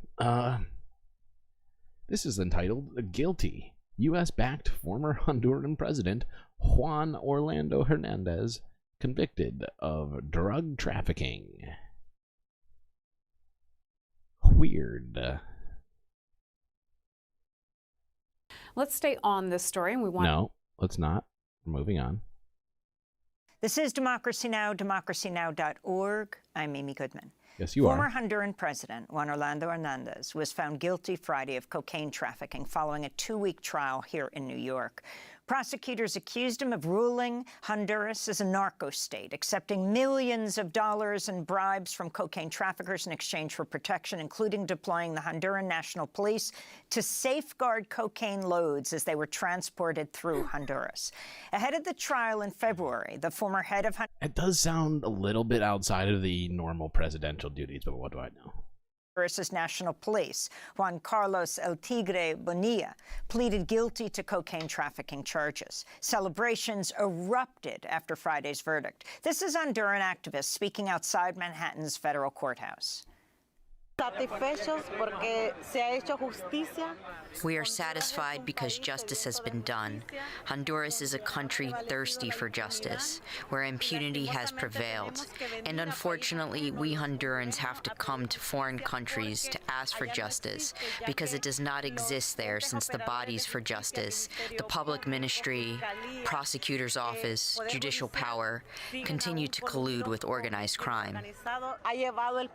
The rotten political class we have has brought the country to total collapse, and everyone we see here, this entire community thirsting for justice, is a clear example of a society in total collapse that has been trampled on and sunk by corrupt politicians. During the trial, several convicted drug traffickers testified against Hernandez, including some affiliated with the Sinaloa cartel and the son of another former U.S.-backed Honduran president, Porfirio Pepe Lobo Sosa. One confidential witness alleged officials with the Israeli embassy in Colombia were involved in the drug scheme and helped launder millions of dollars that were transferred from Honduras. Hernandez served as president of Honduras from 2014 to 2022. Oh, welcome back, B-Cat. Didn't know you were back. Just lurking, apparently, quietly. Unusual for you, slightly. We've all come to run from Americans. That's right, Bella, you're in Canada, aren't you? Yeah, probably a lot of people lurking. Does seem like people are in and out, but always lurking. He was a longtime U.S. ally despite mounting reports of human rights violations and accusations of corruption involvement with drug smuggling. He was arrested less than a month after his presidential term ended and was extradited to the United States. His brother, Tony Hernandez, is already serving a life sentence in the U.S. for drug smuggling. Wait, Bella, you're in Virginia? Why do I think you're in Canada? Oh, I think it's because you're friends with Sandy, who I thought was in Canada, but I'm now realizing maybe isn't in Canada. Am I losing my mind? Virginia, Canada, same thing. Exactly. No, they are the same thing. And anybody who wants to argue against me in that, I welcome it. I've got boxes full of Pepe. Juan Orlando Hernandez faces life in prison now that he's convicted. For more, we're joined by two guests. In Honduras' capital, Tegucigalpa, we're joined by Camilo Bermudez, a member of the Civic Council of Popular and Indigenous Organizations of Honduras, the organization founded by Berta Cáceres, the Lenca indigenous environmental defender who was assassinated in 2016 while Hernandez was president. And we're joined by Dana Frank, professor of history emerita at the University of California, Santa Cruz, author of The Long Honduran Night, Resistance, Terror in the United States in the Aftermath of the Coup. She attended Juan Orlando Hernandez's trial here in New York. We welcome you both to Democracy Now! Professor Frank, you were here in New York when we last spoke to you. You were going each day to the trial. Talk about the significance of this conviction and the testimony that was provided to convict him. Well, you know, it's an incredible vindication of what Hondurans and so many of us have known since Juan Orlando was first elected, and in fact, since the 2009 military coup overthrowing President Zelaya that the U.S. backed. I mean, the evidence was chilling, and it was very hard for all of us to sit there every day and listen to this litany of assassinations of prosecutors, assassinations of journalists, corruption of the police, the military, politicians, the president, his brother, you name it. And it was like the curtain was drawn back and you could see the day-to-day workings of this tremendous violence. Oh, Sandy's near Buffalo. Okay. Well, that's definitely Canada. I'm pretty sure it's run by the communist RCMP. So I think you're just kind of making my point for me. I'm not sure. I'm not 100% sure. Not gonna do it. Wouldn't be prudent at this juncture. Okay. But yeah, I just wanted us to focus a little bit on some other American sort of regime changey type stuff because it just seems like good context to have, because it does seem like our government tries to pretend like we've never done anything questionable.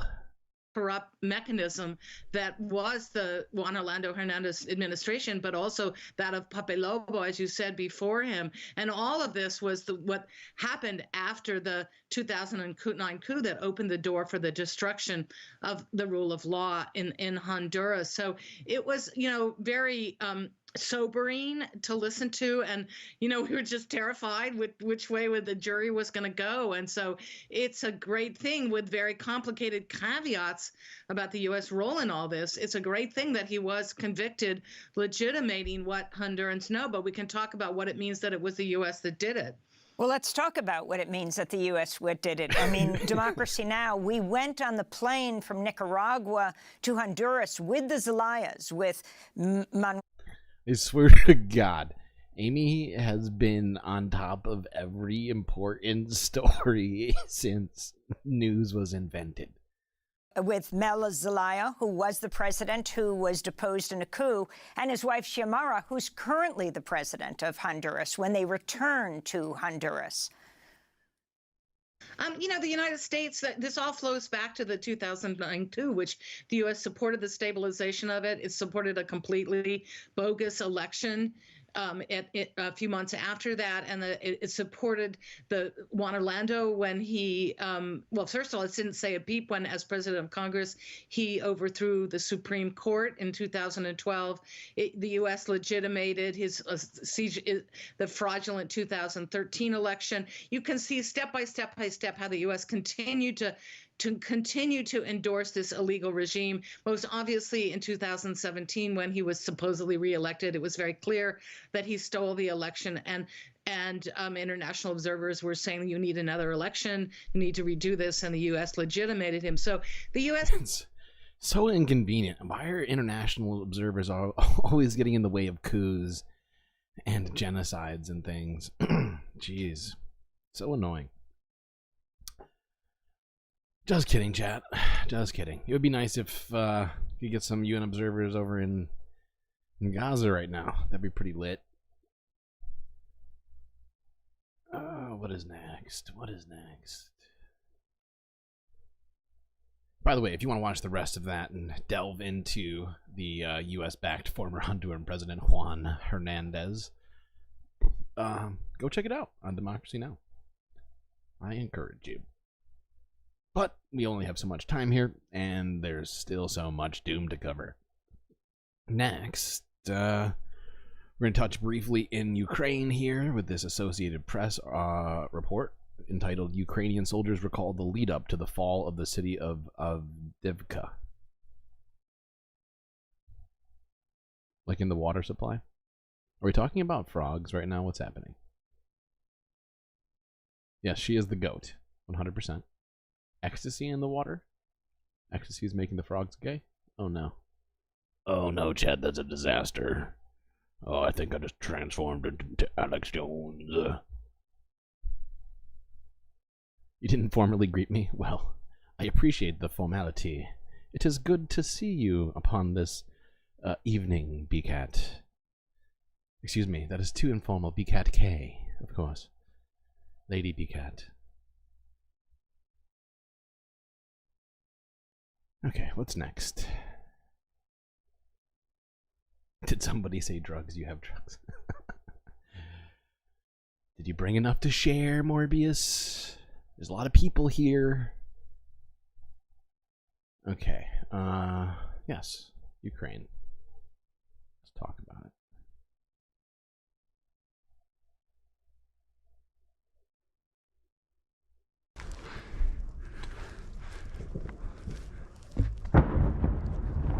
Що згорить?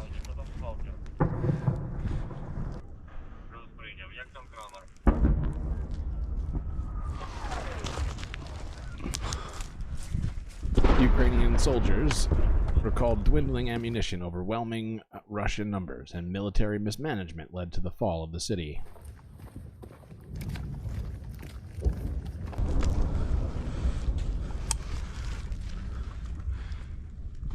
Well, there are no questions about the defense of Avdiivka. This place had to be held, just like any lines of defense must be held to prevent the enemy from pushing further.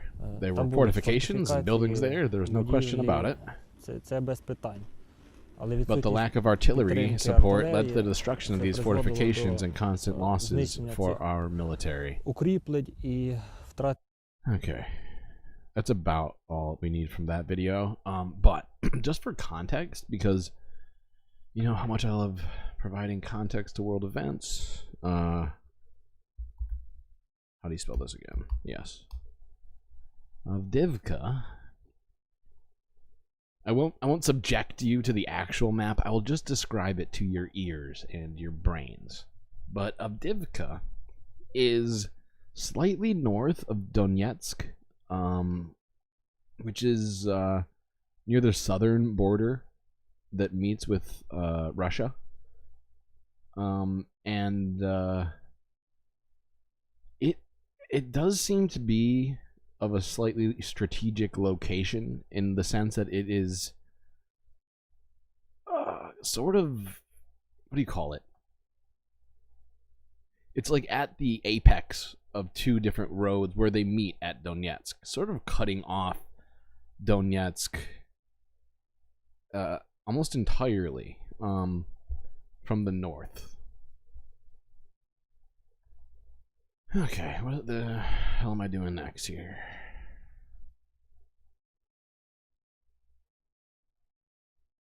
Oh, more floods, just not in America.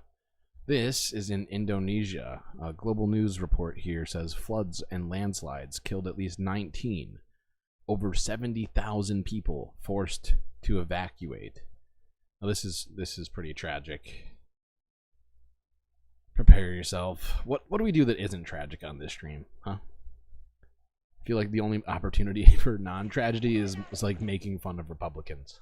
I don't do that much. Like, I do it, but I don't focus on it because there's so much shit to look at. I feel like we all know that there's plenty of things to make fun of Republicans for. Zuckerberg's Facebook book illegal. In the Ice Age, how much taxes did people pay? You know, it's a never-ending stream of comedy, but you know, can't just do funny, unfortunately. Okay, here we go. Indonesia. Days of torrential rain have brought floods and landslides in Indonesia's province of West Sumatra.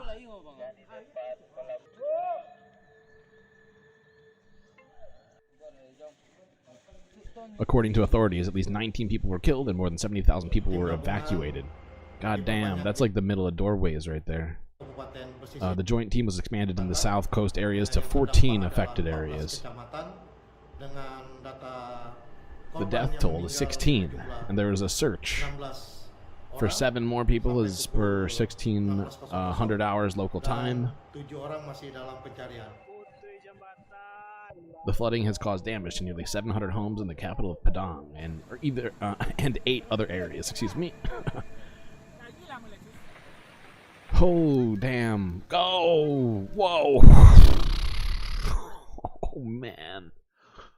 Oh, that reminds me of that picture of that Tahoe in, what was it? It was like in Hollywood, or no, it was like north. It was like Pasadena. I forget exactly where it was in California, but like that buried Tahoe in mud. That was like the exact same picture, but on the other side of the world. You need it medicinally? Reefer madness? Okay, Bella. I feel that. Legal in most states. I don't know what it's like in yours. Well, not most. Well, it's getting close to most at this point. Legalization movement has moved quite quickly now that corporate structures have started to get involved. It's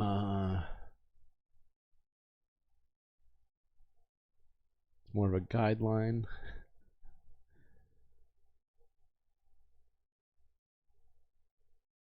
We all miss tolerance. This is yes, correct. This is Indonesia.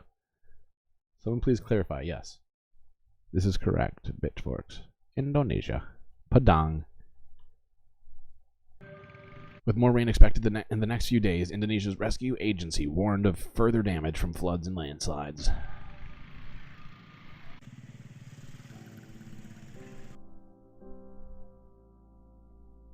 These are tragic images. And okay, probably because I'm gonna get copy struck for that music. I'm just gonna pause it there. I think we saw enough from that specific video, but actually, I'm gonna play a couple more of this and then I'll show you this because it'll give me time to pull up the map. Next video is on the same subject, from Reuters. So let's just keep watching this. This is in West Sumatra, another part of Indonesia.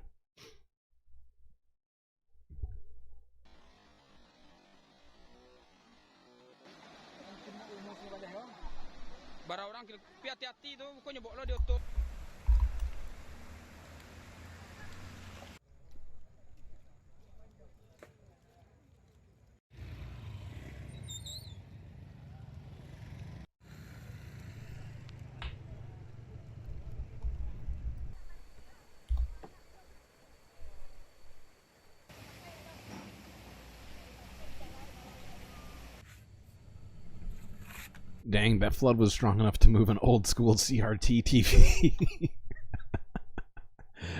I mean, I guess I shouldn't be shocked because it's moving massive other things as well. But it's just funny because those things are so goddamn heavy.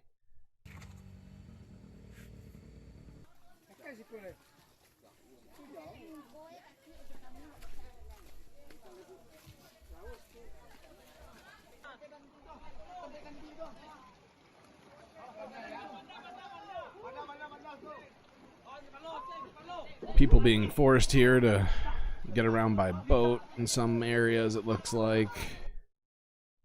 Just a real tragedy unfolding over there. I'm just going to keep playing the rest of these so we can see the sort of the scope of the devastation here. They're pretty quick, all of them. Torrential rains have killed dozens in Indonesia's West Sumatra province as flooding and landslides inundate the area, authorities said on Monday. Bridges and schools have been wiped out while roads have collapsed into rivers. 280 acres of farmland and nearly 700 homes have been damaged by the weather that has pounded down since Thursday, according to the country's disaster mitigation agency. Abdul Malik from the National Search and Rescue Agency. It's definitely too soon, Bella. I am so sorry. I know you're going for comedy. I can appreciate your attempt to push the edge, but no, it's too soon. teams much are on too the soon. ground to find those still missing. The search and evacuation process is entering its 5th day on the southern coast. We are deploying teams in 3 sectors, which will include areas in Lunga and Sutera. We are currently still looking for 6 people. Okay, so that basically gave us a good picture of what's happening there, or a bad picture, however you want to see it, but a clearer picture of what's happening. Unfortunately, I can't find the picture I had earlier that I was looking at of Indonesia that showed the elevations in a very nice, easy way to look at. It's kind of pissing me off right now, as it makes me feel very dumb, as I feel like this should be incredibly easy to do. But due to time constraints, I'm just going to describe what I'm trying to get at here. And the thing about countries in Southeast Asia, such as Indonesia, and not specific to only Southeast Asia, but many places that are like Southeast Asia, in the sense that most of the communities are built at low, near, or even sometimes below sea level. And so, you know, like, there's a lot of mountains, but there's not like cities really built on the mountains, right? They're all built in the valleys between the mountains, by the coasts. And so when sea rise happens, low sea level type nations, where like such as Indonesia, get hit the worst, right? Their populations, like something like that happens, 70,000 fucking people displaced in a week, or whatever, however long this has been going on for. But it's crazy. Gallows humor is how we doomers cope. That's fair. There is a lot of dark humor happening. 100%. Oh, another dragon has entered the chat.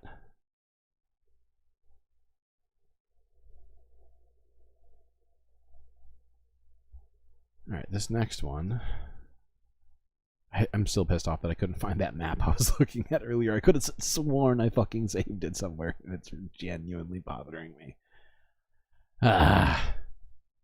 Why? You try to be prepared, and then I was not prepared. Why? It's a bold strategy, Cotton. Let's see if it pays off for him. Think St. Louis, but without the levees, or like all of Louisiana, like New Orleans. Yeah, pretty much. Definitely less. What was I saying? Sorry, I'm reading and talking. Fuck it. I'm gonna prioritize moving forward. Next, we're just gonna quickly hit up Japan. This is a Reuters story just discussing Japan's current economic situation. It's gonna be a real quick one. Japan has dodged a recession after all. Revised GDP numbers out Monday showed the economy growing 0.4% over the October to December quarter. An earlier estimate had shown it contracting by the same amount. Now the economy is hardly booming, however, with the new figure well below forecasts. Private consumption, which makes up almost 2/3 of GDP, fell 0.3% over the period. Economists say it's more evidence that domestic demand remains lackluster at best. Even so, there's speculation that the numbers could finally pave the way for a rise in interest rates. Reuters sources say a growing number of policymakers at the Bank of Japan are warming to the idea of a hike this month. Data on wages will be key. Okay, that's enough of that. It's just important. Even though monetary policy is incredibly boring, it has real-world implications, and even monetary policy in Japan, especially because they happen to not only own U.S. debt, but work with American companies, and are a big enough force in the global economy that other central banks may make moves based upon what Japan does with interest rates. Oh, good to see some more people appearing in chat as well. Atticus among us. Good to see you too. What was I doing? Ah, yes. Moving on from Japan. Gonna hit up everything today, I swear to God. Nope, just kidding. We're moving on to Gaza.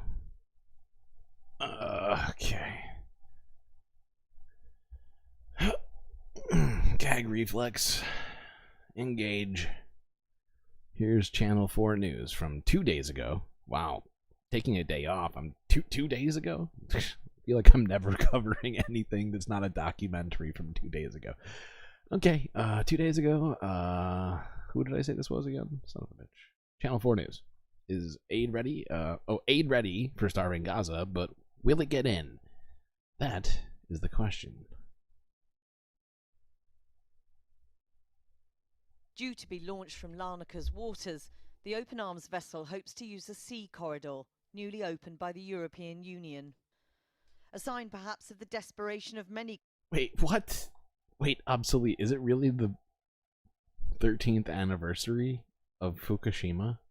Oh my god, I think you might be right. You know, fuck you, okay? I'd try my very best around here, okay, pal? And you come in here and you criticize. You want to do this, you come up here to the space station and I'll give you the mic and you can just tell people all about Fukushima, okay, pal? Fucking hell. I'm not perfect, okay? I'm one man with an unmonetized YouTube and a Patreon. Okay? Limited budget, limited resources, limited time. And I'm doing what I can. Alright? It's important, and I don't deny that. But it was overlooked in my research phase for today's stream. Maybe we'll look at it tomorrow. Okay, pal? I'm just gonna move on. I just said pal like 4 times in a row. Very aggressive. countries at the lack of aid getting into Gaza. Even as the ship sets sail, it's not clear where it might be able to dock yet. What is certain, its cargo is precious.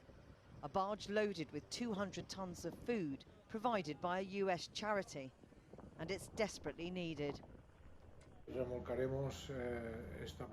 We will tow this platform to Gaza, where the last mile will be the most complicated operation. The disembarkation will be done on a pier that is being built right now by the World Central Kitchen. After 5 months of war, the region is facing widespread hunger.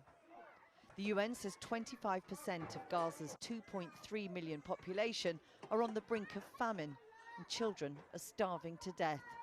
We found that the rate of malnutrition in the north in children under 2 is 3 times higher than it is in the south. And I think that underscores how challenging it has been for aid agencies like UNICEF to get aid from the south to the north. And we've now received reports of over 20 children dying from dehydration and malnutrition, which is a stain, to be honest, on our collective conscience. Once it leaves Larnaca, it should take around 2 to 3 days to reach Gaza. But Gaza has no functioning port, so American charity workers are currently building a temporary one. Just gonna point out that this whole plan is fucking ridiculous because, as I've been saying, seemingly ad nauseum, like, there's thousands of trucks waiting on the Gaza border. Like, and, like, why don't we just let them in? Just let the trucks in. Don't build a fucking... I got some more criticism, but I'm gonna slow build to them. Few more seconds of this. Waters add to the difficulty, as does the continued Israeli bomb. Thank you, Pitchforks. We do have fun here. That's correct. It's just interspersed with a lot of doom and sad stuff, okay? And some rage-inducing stuff. It's a mix of rage and sad feelings with fun. It's a delicate balance I try to maintain.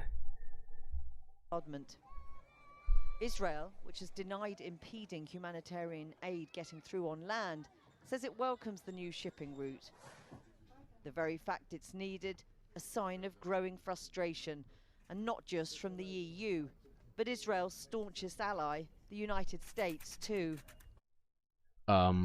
This is a public service announcement. Good Christian girls, I'm over that. Okay, what I'm into now are, thanks to Tommy Tuberville. I'm into judo Christian girls. Judo Christian girls only. Thank you. Wait, stop that. Okay. Back to being focused. I'm focused. I'm focused. Super focused. On Friday, as President Biden announced the building of the floating pier to receive the aid, his mood was captured by a hot mic moment about the Israeli Prime Minister, Benjamin Netanyahu. I told him, Bibi, don't repeat this. On this day here, my daughter's wedding, I tell you, you don't do this, okay? You ask me for one thing, I give it to you. And then I tell you, no, you can't do this. It's too much.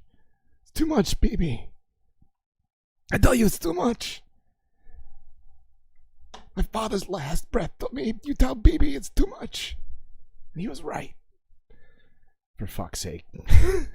It seems like a bunch of acting, and that's why I'm doing this impression right now. And I'm sorry for subjecting you to it, but it's over. It's done. We're gonna move forward. We're gonna be serious again. This next video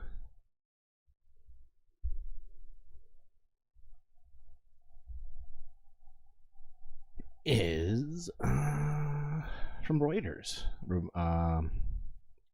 It's entitled Israel's President Booed at Amsterdam Holocaust Memorial.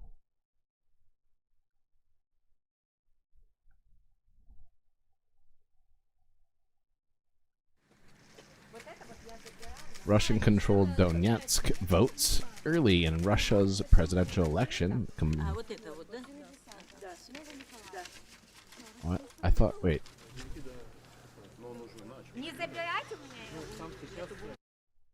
I'm so confused. I got debated by Reuters. Why is Reuters always fucking debating me, chat?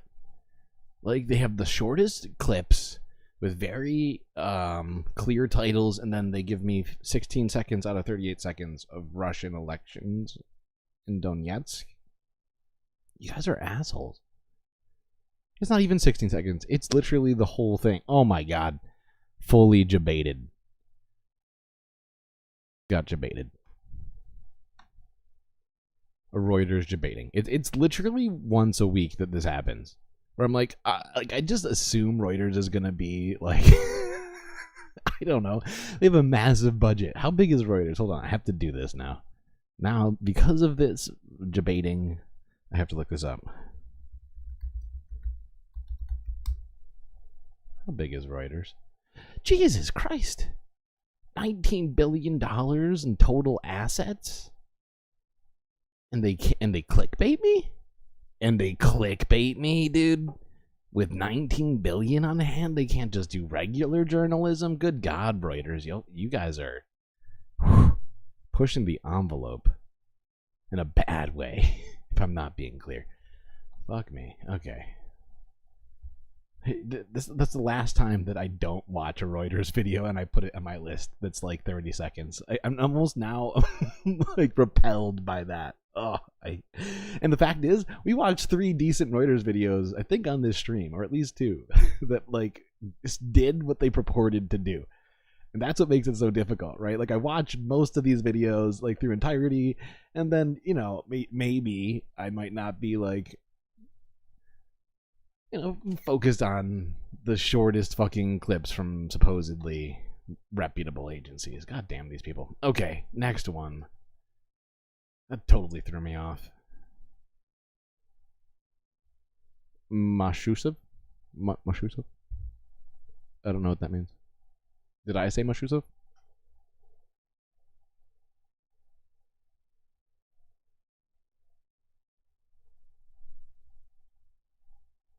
Cosplay. Why are we on the subject of cosplay suddenly?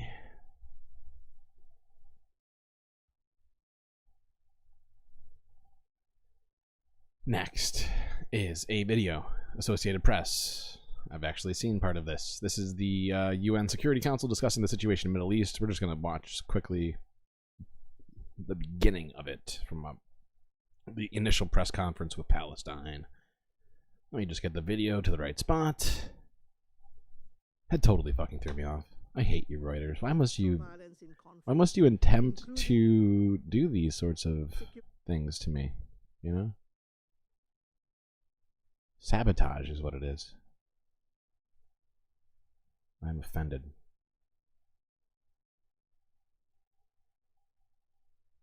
Oh, there it is.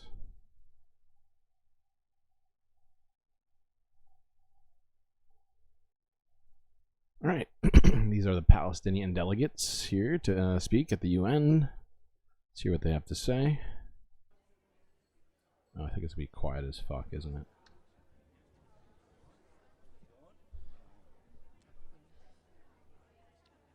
Well, thank you very much for being with us. We are expecting about a dozen other Palestinian women who are part of the delegation, but I don't know if they're having difficulties being access to this location. But because we are going to start the meeting of the Security Council soon, oh my God, this is so quiet. We will have them as they come to join us. We have the Minister of Women. I have the volume jacked all the way up. This guy is like 6 feet away from the mic right now. My sister, Amal Hamad, and 2 leaders from the General Union of Palestinian Women. Maybe the UN will fix it today. You know, I want to say that's cynical, but you have a fair point.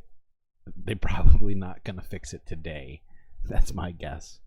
Delegation of about 20 women from the governmental side. Okay, you know what? If he's not going to talk into the mic, I didn't realize. I was listening on my earbuds, but this is insanely quiet. And you know what he says? He says free fucking Palestine. Stop the genocide and give the Palestinians some food. There we go. I summed it up. Summed it up, chat. Look at me doing my job. Wait, the volume was fine? It was fine? Was it? For me, it was like incredibly quiet. If it's fine, I'll play it. Okay. Oh shit. For me, it's just super quiet. I don't know why. I don't know why.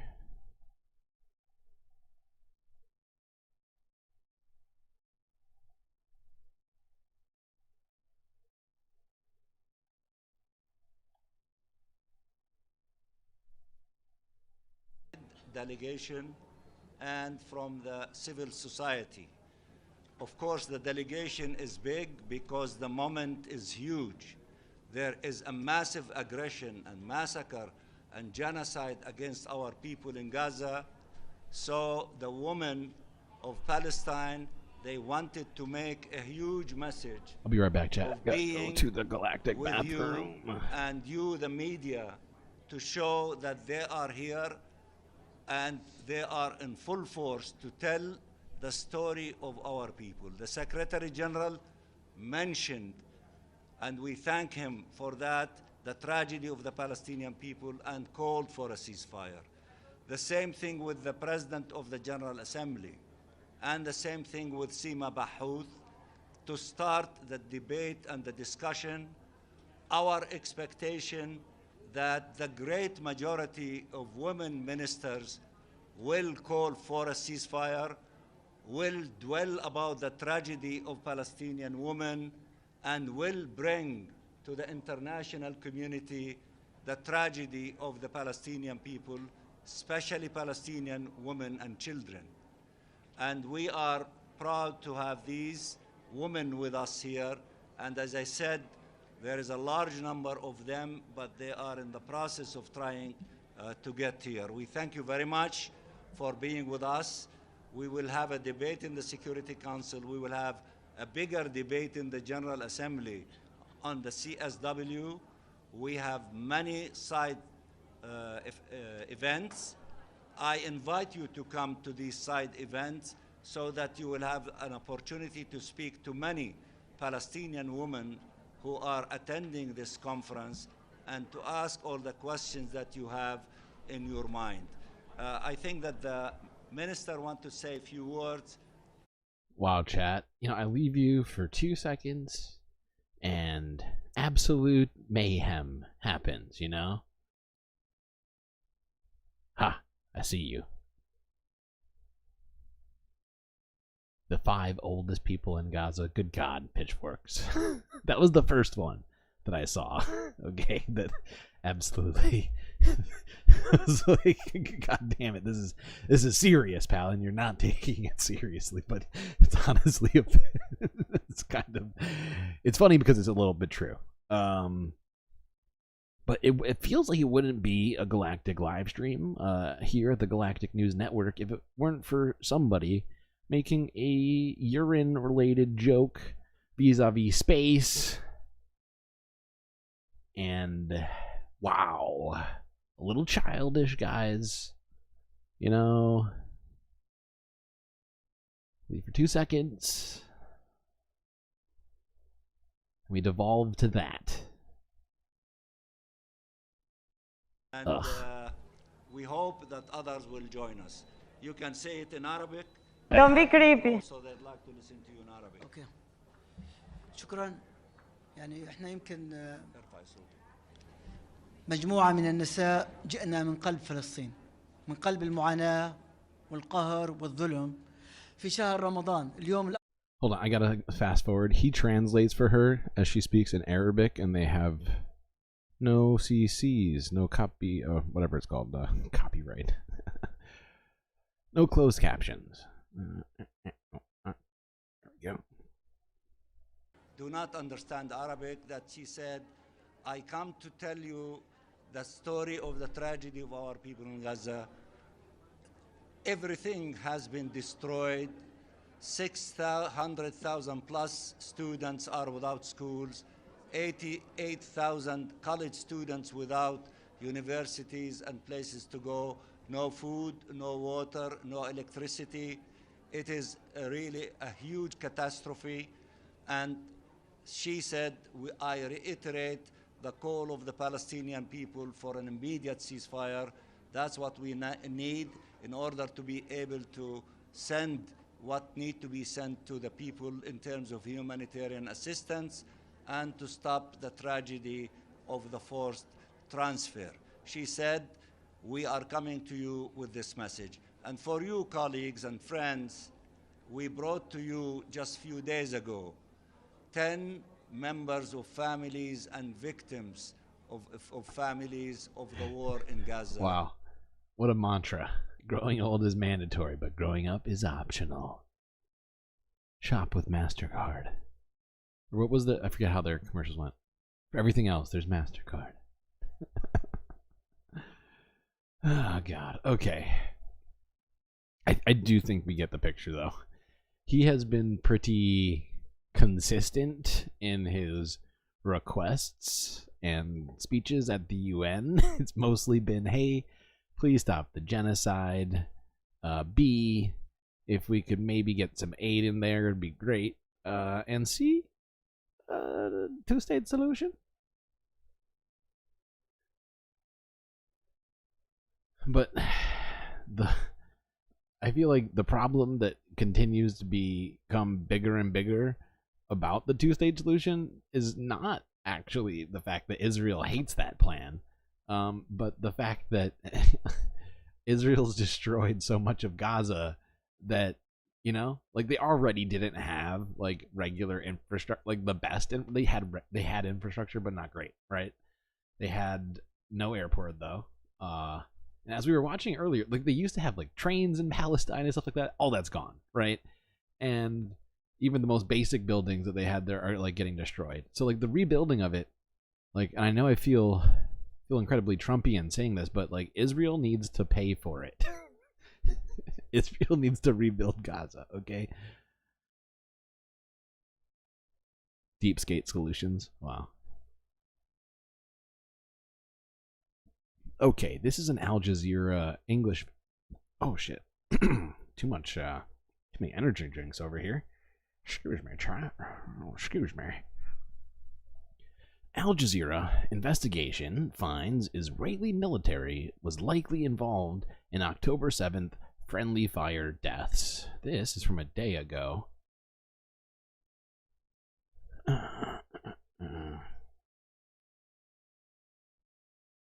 Do I need to rewind it? No. In the chaotic early hours of October 7, Israeli forces scrambled to engage Hamas fighters. Apache helicopter gunships. Yeah, and I'm going to pause this and respond to chat. Absolutely, land back. And that's the other thing, right? Like, which borders do we even go back to, right? 67 borders? Like 1948? Like, where? You know? And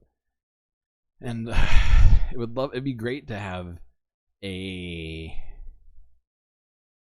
full representation of Palestinians at these negotiations that are supposedly happening, like not just Hamas, but like a negotiator who spoke for both Palestinians, that being West Bank Palestinians and Gazan Palestinians. But I may be overreaching. Is that crazy, chat? I feel like I'm taking crazy pills! Fired onto cars driving towards Gaza, aware that some of them were carrying captives.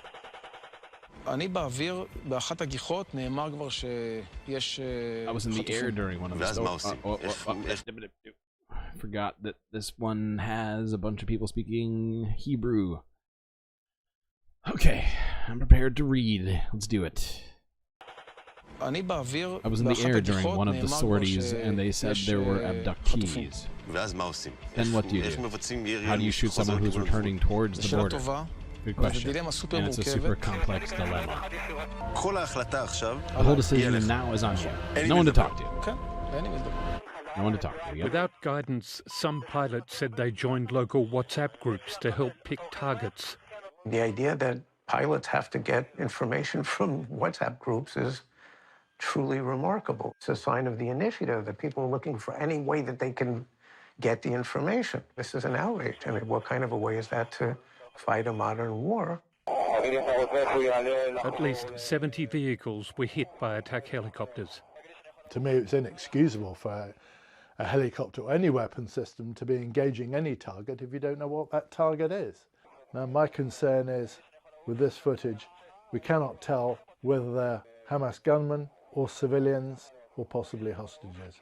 And I don't believe the helicopter pilot or the machine gun operator would be able to tell either. These big rounds have a certain area effect and obviously come at a certain rate that if you shoot at a group of people, you're most likely going to kill everyone. You are knowingly putting your own civilians at risk. The I Unit compiled a detailed list of those killed on October 7. It found that 27 captives died somewhere between their homes and the Gaza fence. Wow. The circumstances of those deaths have not been explained. 12 more civilian deaths took place in Be'eri kibbutz after an attack by police and army forces on a house there containing captives. Israel's Channel 12 spoke to survivors. They suddenly say, the Hebrew is happening so fast and I'm just never ready for it. Okay, here we are. They suddenly brought a tank, and I asked one of the soldiers, you shoot shells, won't they harm the hostages? Oh, what? That is a based question. If you shoot them, won't that harm the hostages? So based and so based in reality. That might be one of the best things I've heard from an Israeli up to this point. Sorry, let's focus back in on this woman asking about reality. He tells me, no, we're only doing it on the sides to take down walls. They weren't killed because they were executed. They were killed by the shooting. There was crazy shooting there at the house. It was insane. The tank came and shot shells at a fucking tank. Unbelievable. If all the hostages died, it was only from the shelling. The investigative unit asked the Israeli army for comment on its actions on October 7. They did not reply. Peter Charlie, Al Jazeera. The thing is, I hate to even say that because it's fucking gross, right? Like, I'm disgusted, but like I've been hearing so much denial about Israel and the IDF that it feels like anybody talking truth, I just want to like, oh god, I just want to rejoice and laugh to myself about being vindicated. People saying true things. Okay, that's about all we're gonna watch of that one. It does go further into it, and if you want to watch it, it is on Al Jazeera, and I think some other people have already been covering it. From what I can see, it's kind of huge news. But there's so much news. What do we look at? And how far am I in? I'm already 2.5 hours in. And we've got more stuff to do. Let's see here. This is what happens when I don't stream every day. But it's just too hard. Alright. From 2 days ago. Mounting civilian casualties across Gaza. Almost 100 killed in recent Israeli strikes. This is another Al Jazeera piece.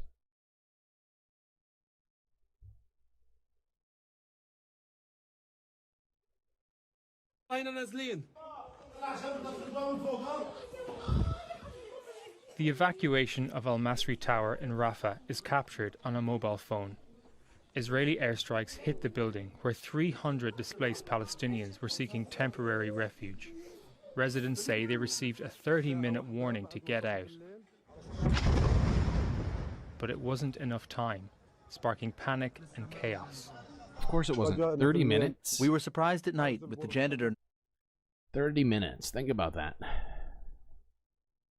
Like, if you got kids, you got elderly people, you got injured people, and you're trying to move in 30 minutes, be prepared to, like, get everything that you need, because everything you leave behind is going to be destroyed by bombs in 30 minutes. Time yourself sometime doing, like, getting ready to do stuff, you know? Or, like, try and get everything. I know this would probably be annoying, so don't do this if you don't have the time for it, but, you know, take 30 minutes out of your life and try and pack up everything you need in 30 minutes and see how that goes. And see if you forget anything. Or if you hurt yourself. Don't hurt yourself, by the way. It's not that serious. You're not under attack right now. But imagine if you were under attack. Do you think it would be helpful? Do you think maybe you'd be... You know, it's just... It is crazy. It is nuts. And, you know, I'm going to pause... Do I pause it now? Or do I pause this later and discuss it? No, I'm just going to pause it now. Do I have this immediately? We're going to come back to this video in a second, but...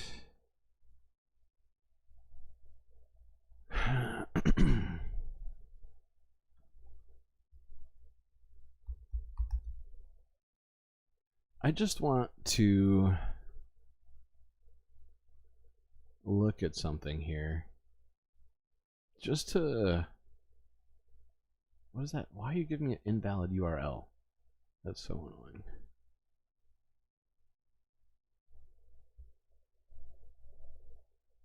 Okay, I guess I'll just use this picture. Fuck you, Google Maps.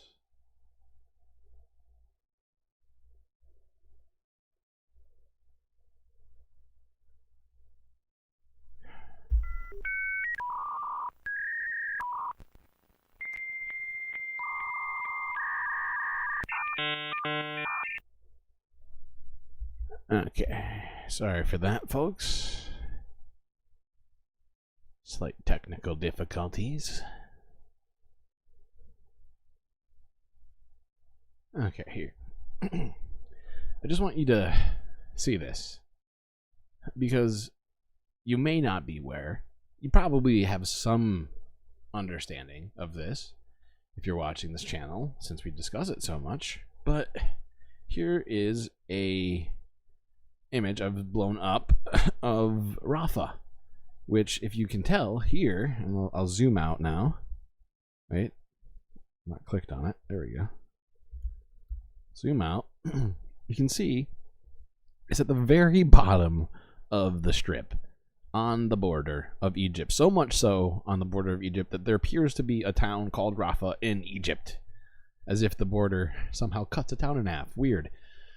But as we've been talking about this, if you recall, all these airstrikes have been starting to happen in Khan Yunis, which you can see is just slightly north of Rafah, and in Rafah. right? And the discussion of potentially invading on foot and by ground in Rafah. But as you can see, Rafah is literally in Egypt, basically, right? It couldn't be more closer to Egypt than it is.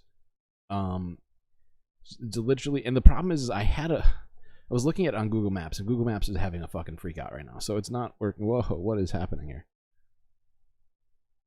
Whoa. Whoa. My computer just had a frickin' meltdown. Good God. I felt like I was in the Matrix just now. Oh, God. Okay.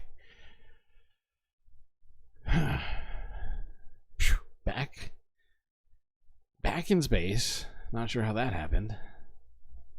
Thankfully, I have the technology to fix it. But yeah, Rafah is basically in Egypt. So how are the civilians who are now essentially all in Rafah supposed to go anywhere else? They've already been told don't stay in the north. There's no more places left in the Gaza Strip. It's a joke, okay? It's a sad, sick joke that Israel's playing on us and on Palestinians more specifically. The fact that they warn people proves that they know there are no fighters there. Right, they're just blowing shit up where people are.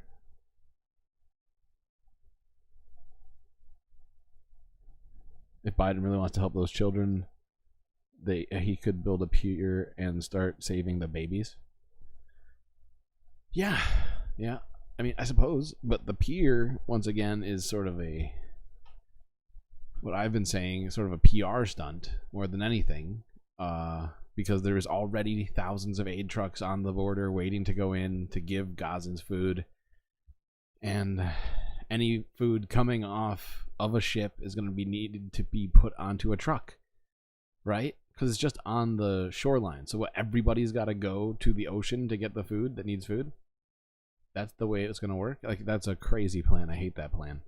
The much better plan is just to get the aid that's already there in there. It's not hard. It's less complicated. Plausible deniability, exactly. It takes longer, it takes more effort to build a pier than it does to let trucks in. Just a fact. Knocking on the apartment doors telling us to evacuate the tower. Our children and our women fell. A friend of mine's wife, who's 9 months pregnant, she fell down the stairs. There was a state of panic and fear. People left everything. Some even forgot their children. In the daylight, the extent of the damage is huge. Among the debris, people find themselves sitting with their belongings, many of whom were already displaced and now have nowhere to turn. Where is the safe place they speak about? Exactly. Where should people go? Exactly. From the north, they told them to evacuate to the... And the thing is like, that description is just so... It's frustrating and it's horrifying. Like, because, like, think about it. Like, people are sitting in the rubble with, like, their belongings tied up in a sheet. Like, these 21st century nomads on their own land because they're under siege. Like, the people, not militants. Guys like this, who looks like, you know, he hasn't slept or showered or eaten in at least 24 hours. And that's probably very frustrating, you know? And it's just like, oh, God, why can't this just end already?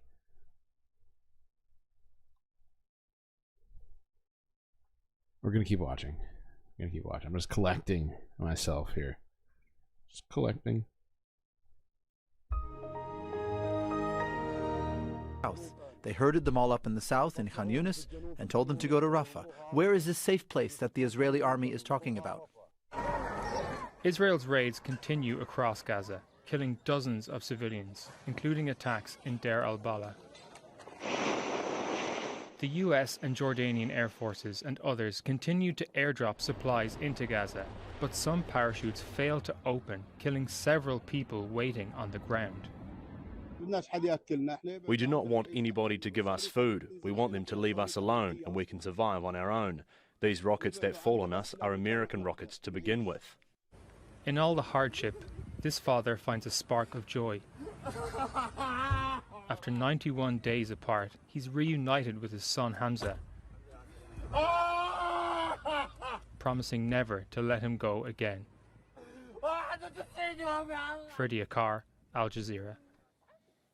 Al Jazeera's had a couple.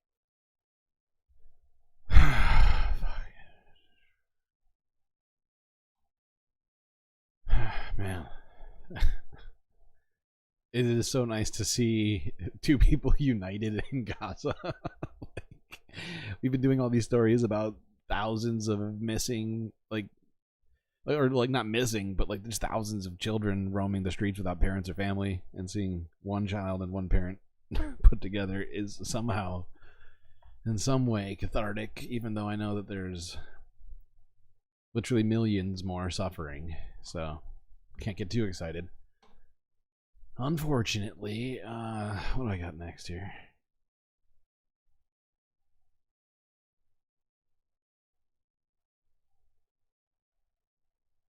There's something else I was going to say, but I totally lost whatever it was because I was just overwhelmed with emotion when I saw this dude see his son. I was like, oh, you know what? Fuck it. Let's just be happy for a second for two people. Ah, Christ. What was I going to say? Oh, I'm going to hold off because I'm getting ahead of myself. I have another video. Good. Great. Got another video. Those are always awesome. It's a bold strategy, Cotton. Let's see if it pays off for him.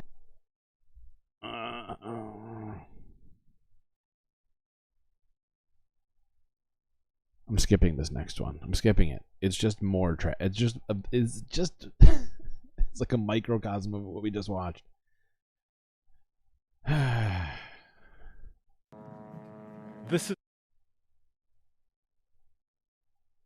This, though. A warning to our viewers. This I am going to give us a little context as we get into this video. This is a Middle East Eye video. However, it is just a repost of a CNN video. This video is entitled CNN Visualizes Gaza Conflict's Devastating Toll on Children by Israeli Strikes. Here's the thing, because I wanted a better visual of this. I tried to find this to be posted by CNN. I couldn't find it. Now, maybe I missed it somehow in my frantic researching, but I usually am pretty good at finding stuff on the internet, if I'm being perfectly honest. At least it feels like it most days. And I couldn't find it. CNN didn't post it. So they put it live on cable, which only 90-year-old people watch, I think. I could be wrong. Might be 90-year-olds and babies being babysit by 90-year-olds. But I think those are the only two demographics. It's like an inverse bell curve. And so, yeah, let's watch this. This is it's quite poignant, honestly. And I would have loved them to try and show the whole world the sort of devastation with this very useful device, but no, just leave it for the cable news watchers that don't use YouTube or some other social media. I guess that makes sense. That's how you get it out to the world these days, right? Okay. Sorry, by the way, this is super small. I wish it was bigger. See is quite disturbing, and it has to do with children. This is the human cost of the Israel-Gaza war. These are tiny figures of children on the walls of our studio, one for almost each of the 12,800 kids who have died in Gaza, according to numbers from Gaza's health ministry. The death toll, quite frankly, is hard to keep up with. Airstrikes and now malnutrition and dehydration are killing them.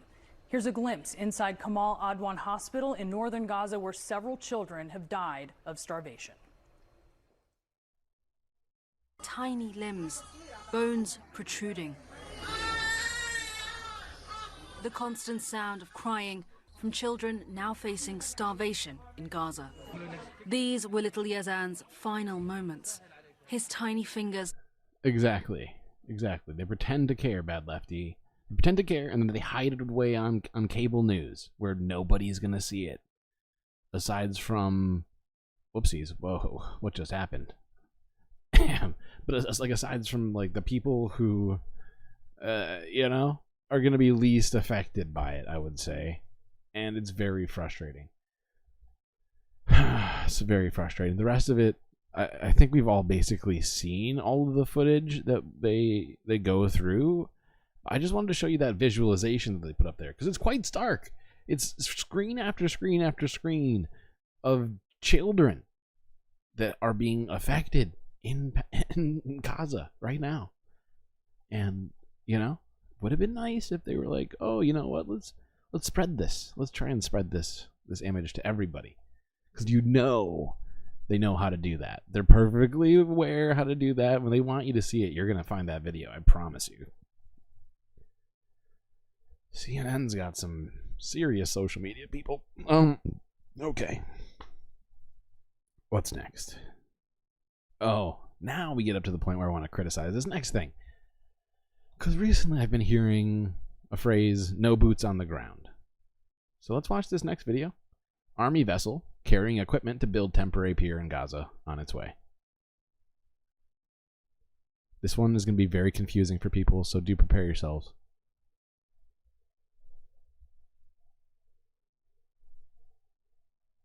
This is AP News Minute. A U.S.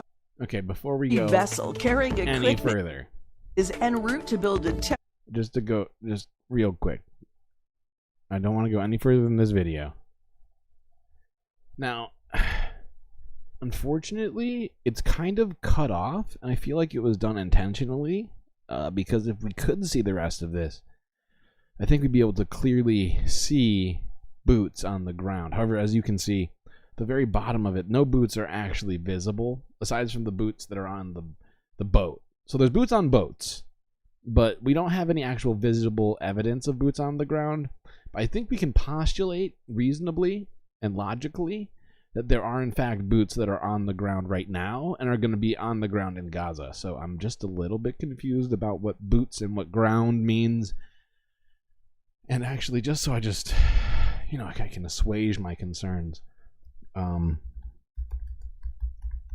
just going to look it up. Definition of boots.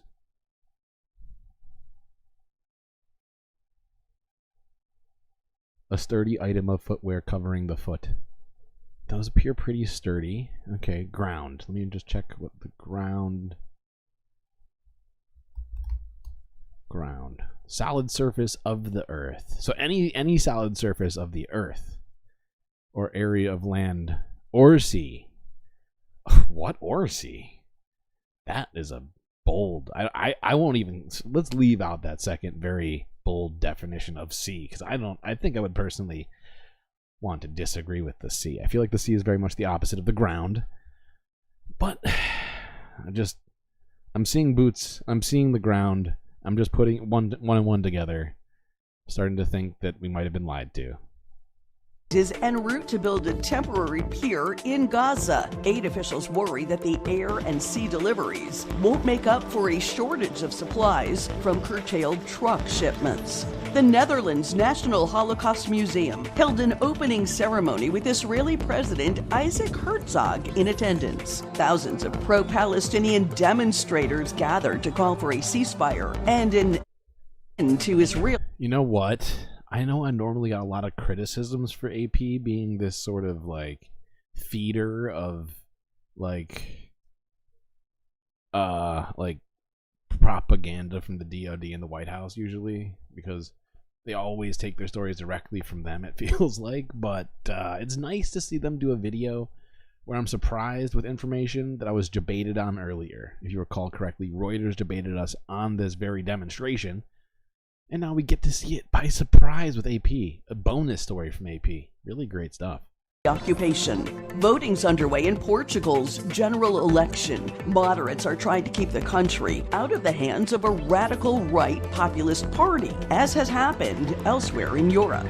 Hollywood gathers for the 96th and Okay, that's enough. That's enough. We don't even know about the red carpet with Jimmy Kimmel. If you want to watch that, there's literally 40 billion videos of it. Galaxy S10 music. I don't know what you're talking about. There's music on the video. Oh yeah. They probably got me copyright struck. Good job. Good job, AP. Thank you. Although honestly, I've been doing okay with copyright strikes lately. I've been getting better and better with that.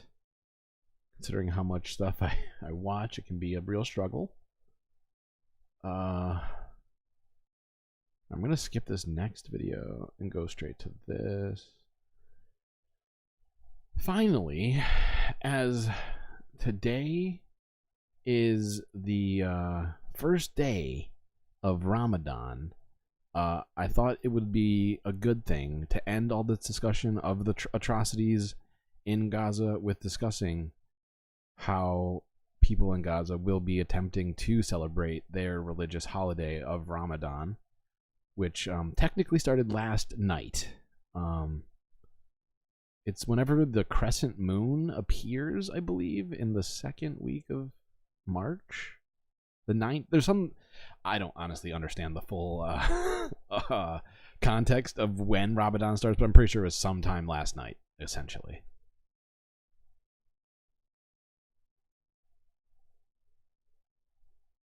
كنت بالشمال نزحنا على الجنوب.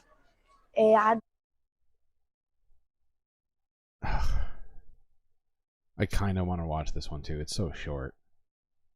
This girl is so eloquent with this. Fuck it.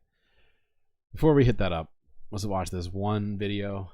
This young Palestinian girl describing the perilous journey that she's been having to take through Gaza amid ongoing assaults. And then we'll do Ramadan.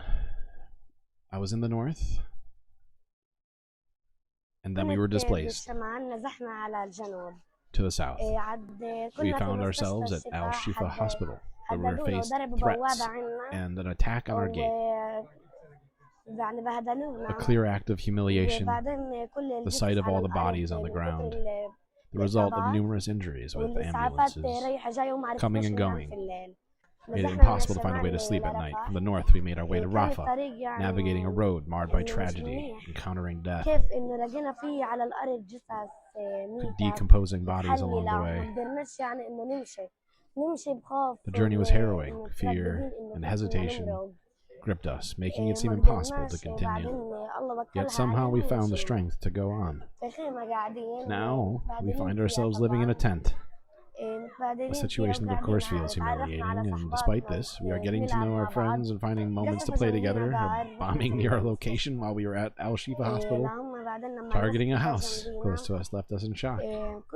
She switches. What disturbs me the most is that she switches between normal things and destruction so easily that you can see that for her, it's become normal already. She's so young that 5 months of this has normalized it in her brain. And so switching back and forth between talking about friends and talking about running away from bombs are synonymous. They're the same. It's normal life, and that's tragic. But let's listen to this BBC report talking about how Ramadan has begun in Gaza.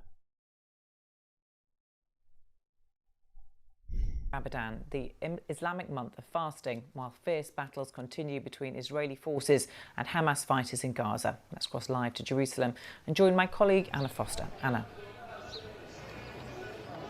Samantha, thank you. Good morning. Welcome to Damascus Gate in the city walls here in East Jerusalem, where people have begun marking the first day of Ramadan. You can see people moving around. This is one of the places in East Jerusalem that Palestinians often come at this time of year. But of course, many of...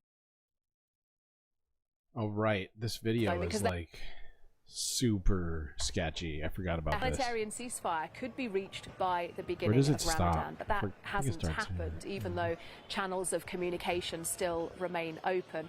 And this is, of course, the holiest month in the Islamic calendar. It's where Muslims fast from sunrise to sunset, normally, of course, breaking that fast with an iftar meal at the end of the day. But in Gaza, it's going to be a very different Ramadan this time round. The United Nations have warned of potential mass starvation there. They say that 25% of the population are at risk of mass starvation at the moment. And they say the Hamas-run health ministry in Gaza says that 23 people have died so far of malnutrition, and they say that the majority of those are children. Now, I just want to show you these pictures from Al-Mawasi in eastern Gaza, and this was people last night marking, or trying to mark at least as best they could, the beginning of Ramadan. You can see the little traditional lanterns there, singing their songs and really doing what they could to mark this holy time during a time of war. We fast every Ramadan and we put up decorations 5 or 6 days before it starts. We used to be able to get cheese and dairy and filled our fridges with food for the sunset iftar and the sunrise suhoor meals with meat. But now we can't even break our fast with a can of peas or beans, since we can't find any in the first place. With thanks to God, even with our empty bellies, we will fast to satisfy our Lord. We talked about the fighting still continuing and the fact that that humanitarian... It enrages Shade Dragon that we've designed a way to distribute aid during a period where they're supposed to be fasting. Yeah, it's cruelly ironic in that regard. I have no more words for that. Ceasefire has not been achieved by now, and in fact, even just in the last day or two, we've seen the Israeli Prime Minister Benjamin Netanyahu responding to comments. Oh, I forgot. Yeah. Okay, so this does it a bunch of times. Front invasion. Huh? Over here, I think it stops here. I could be wrong. Assessment of the way that aid is getting into Gaza at the moment. Clearly not enough. How could and should it be more efficient?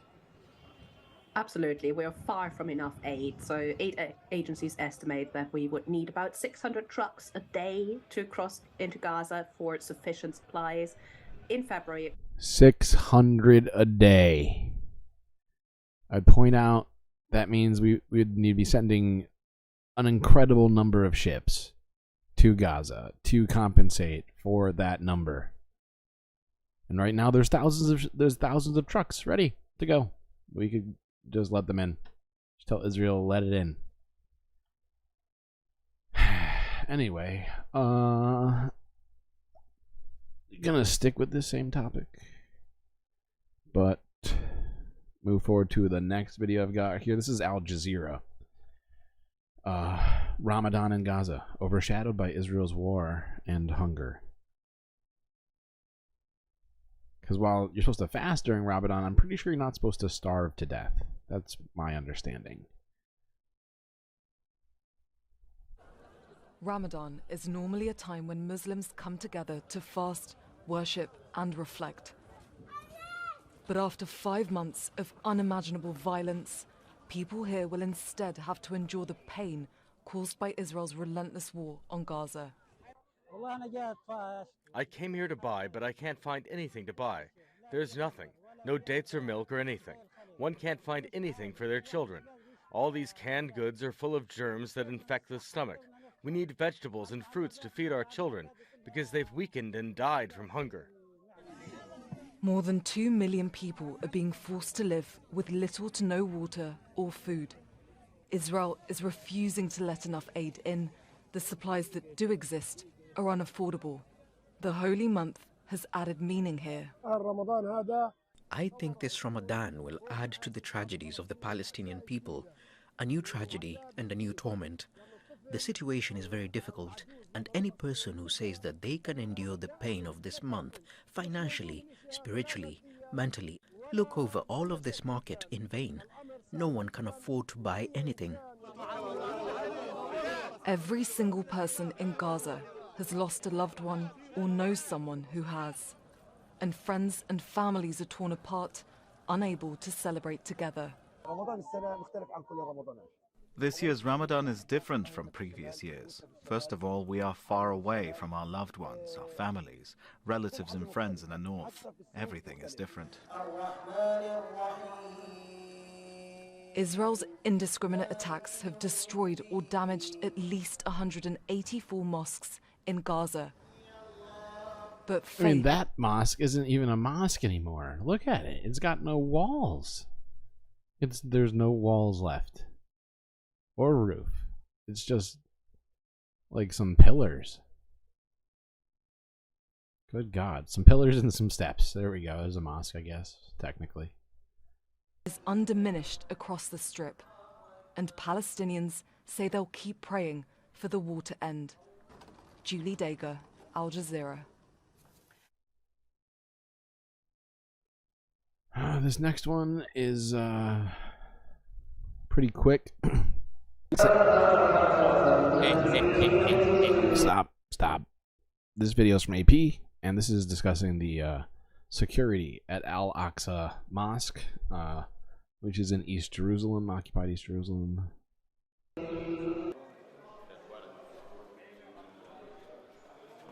At some entrances, Israeli forces could be seen turning some worshippers away from the entrance of Al-Aqsa Mosque during Ramadan.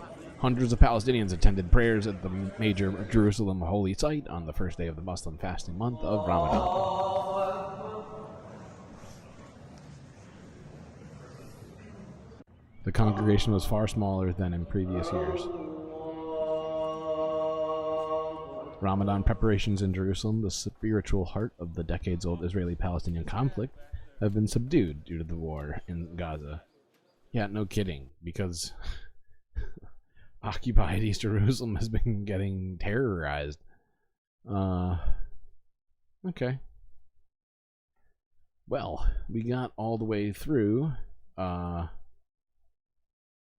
We got through the conflict of Gaza. It's over. We solved it. Just kidding. But that's all I've got for you on that conflict for today. Now, because we didn't have a stream yesterday, because I fell asleep while waiting for other streamers to be done streaming, as, I assume it was, was going to happen at some point. Because I've been trying to be so diligent about not doing that. We are going to do a continuation of International Women's Day, because we were supposed to be doing an entire weekend, but we skipped Sunday. So today, on Monday, we're gonna do part of what I wanted to do yesterday. So this first video is, and just so that I'm clear, like this is a montage somebody else made. I found on YouTube called PragerU Out of Context Feminist Edition. Now I will point out that it's taking PragerU clips and cutting it up to make it into a feminist message, but because it is PragerU video, some of the things said are questionable, so I will point that out, but this is just really for fun and to have a laugh. So let's watch this.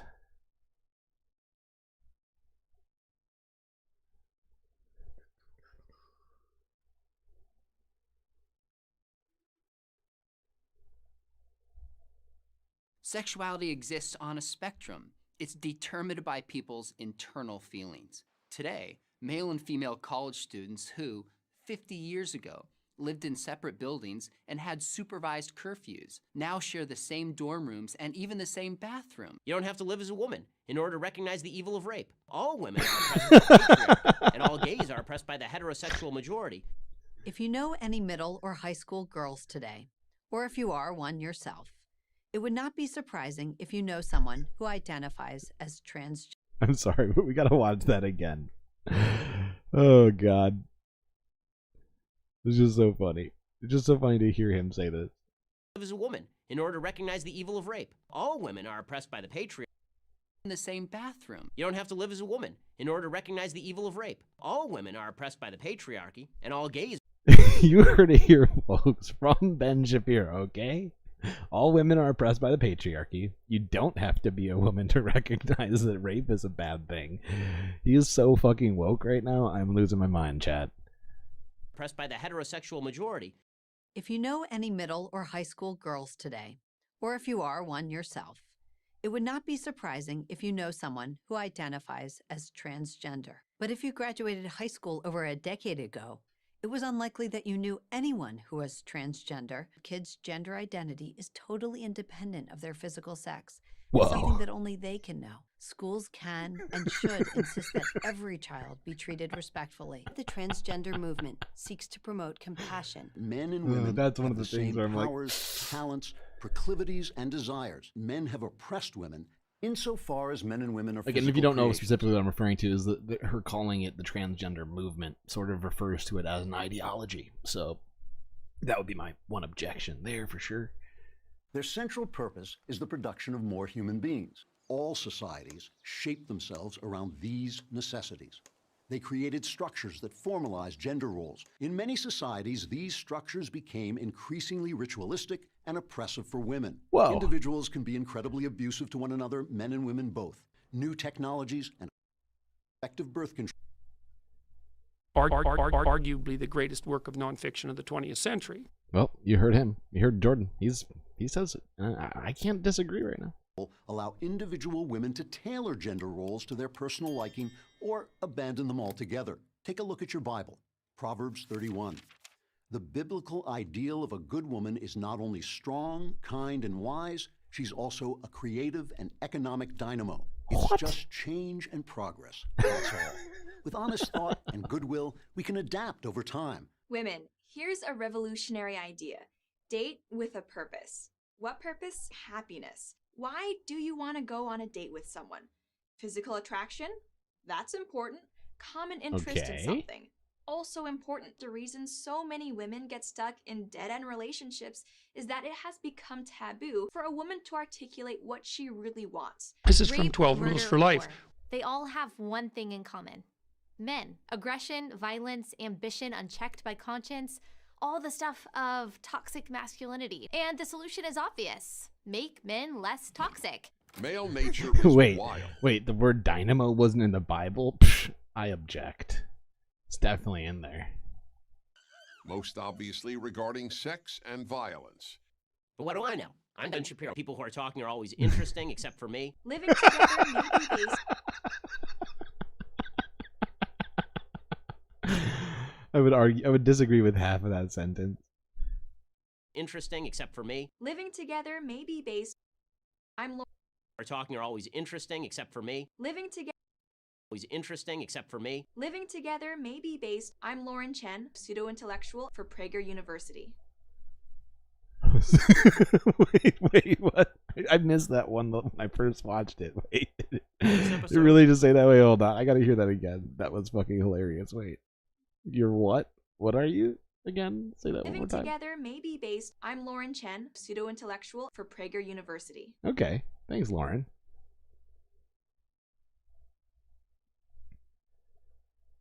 Okay. I think we all deserved a laugh. And that for me was enjoyable. I hope that you all enjoyed it at least half as much as I did. Hopefully more. But this, if you're familiar with this channel, is a second thought video on a little topic about, well, I'll let them tell you, but the title of the video is How Capitalism Destroys Feminism. And honestly, I enjoy most of what they do on second thought. I find it pretty great content usually.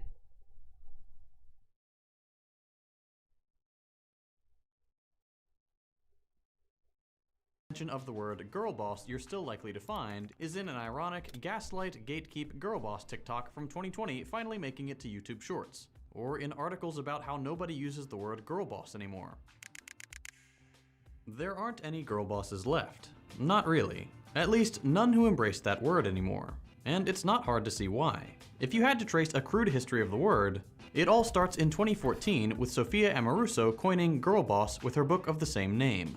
Girl boss immediately takes off. It becomes a Netflix show within just a few years, and an endless collection of mugs and t-shirts labeled "My Favorite Position, CEO." But it didn't take long for this initial enthusiasm to be completely overshadowed. For nearly a decade following Amoruso's book, women were forced to step down from leadership positions in a ton of companies, like Away, Refinery 29, and Glossier, including Amoruso herself stepping down from her role as CEO of Nasty Gal, once it was revealed that these workplaces were toxic breeding grounds for racism and sexism. It's fair to say that this completely changed the general public's idea of girl bosses, and the word became a pejorative few people still wanted to be associated with. If I had to guess, the whole era probably It seems like chat also agrees with that sentiment girl boss gag. I feel you. I feel you, B-Cat. With Elizabeth Holmes' trial, which I'm Elizabeth Holmes, and I'm here to tell everybody about something very important called Theranos, and it's gonna solve everything. That's my Elizabeth Holmes impression. Hope you enjoyed it. really put the final nail in the coffin for the word girl boss. So why make a video about girl boss feminism in 2023? If hardly anyone is claiming that word anymore, why am I still talking about it? 2 reasons. 1, a lot of the backlash... I'm sorry, what? Proverbs 31:16 is the verse about biblical girl bosses? I'll have to pull my Bible out and read that one when I get a chance. Girl boss feminism was really backlash against individual women. What I mean is that the end of the girl boss era was heavily driven by the idea that what was wrong with it was the existence of bad people, specifically hypocritical women. Women who would make feminist statements but create sexist environments in the workplaces they ran. This not only misses the point, I think, but also usually gave way to anti-feminist rhetoric and at times even downright misogyny, including here on the left. 2, just because girl boss is no longer... Hey, thanks chat, I appreciate that. This is my first time ever even trying that impression. I just tried to summon the spirit of Elizabeth Holmes from, I think, jail? Pretty sure she's in jail right now. I could be wrong. I'll look that up. In the zeitgeist doesn't mean the political discourse it conveys, what's called neoliberal feminism, has gone away. In this video, what I'm hoping to do is clear up what's actually wrong with girl boss, or neoliberal, feminism. Neoliberal feminism completely ignores the importance of structural power. It diminishes the importance of class and race. Yeah, she's currently in jail, serving 11.25 years. Tries to depict feminism as this standalone and individualistic political idea, and incorrectly equates individual successes with collective emancipation. As a result, neoliberal feminism actually reinforces gender depression, and promotes a vision of feminism that's really only available to the 1%. In other words, the root of the problem lies not with individual...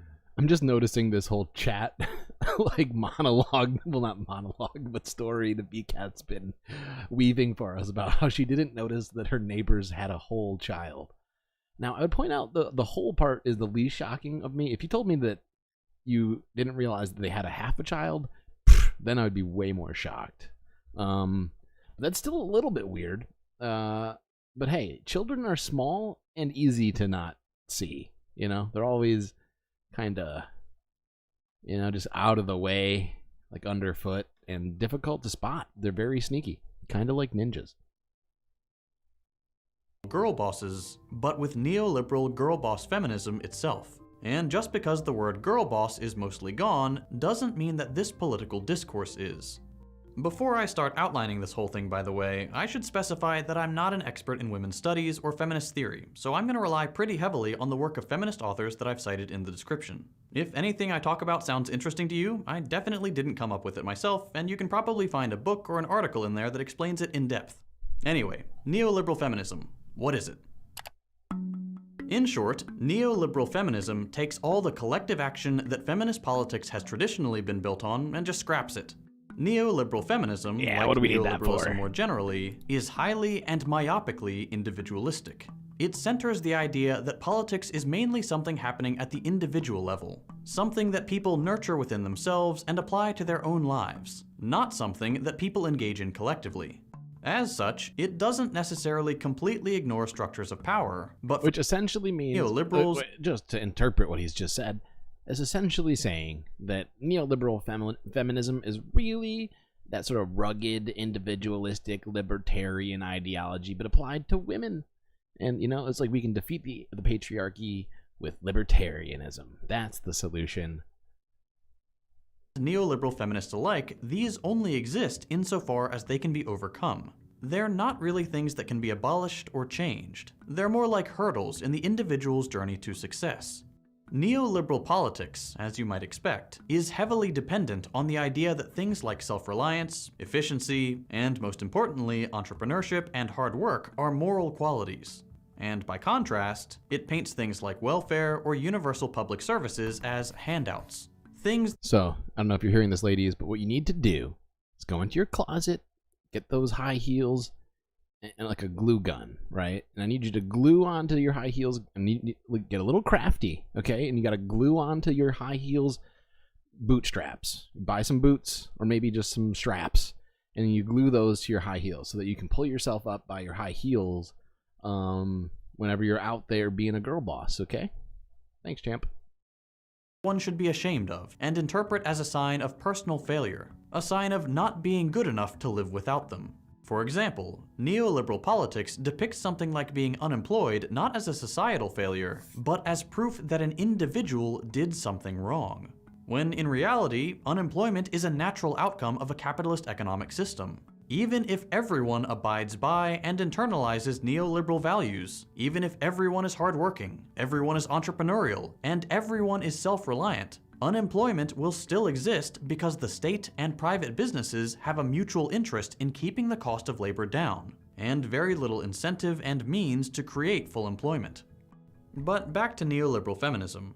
Neoliberal feminism takes all this language and political or try a 10 spike heel. Okay.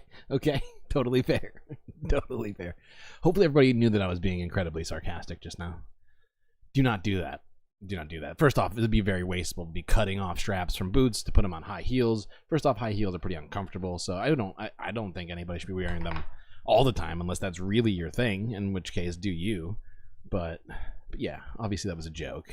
Baggage and applies it to feminist themes. What comes out of it is this idea that if there is still inequality between men and women today, now that equal rights have broadly speaking been written into law, it's because women aren't working hard enough and aren't occupying enough leadership roles in government and business. And to understand how this neoliberal feminism works, a really good place to look is Sheryl Sandberg's book Lean In.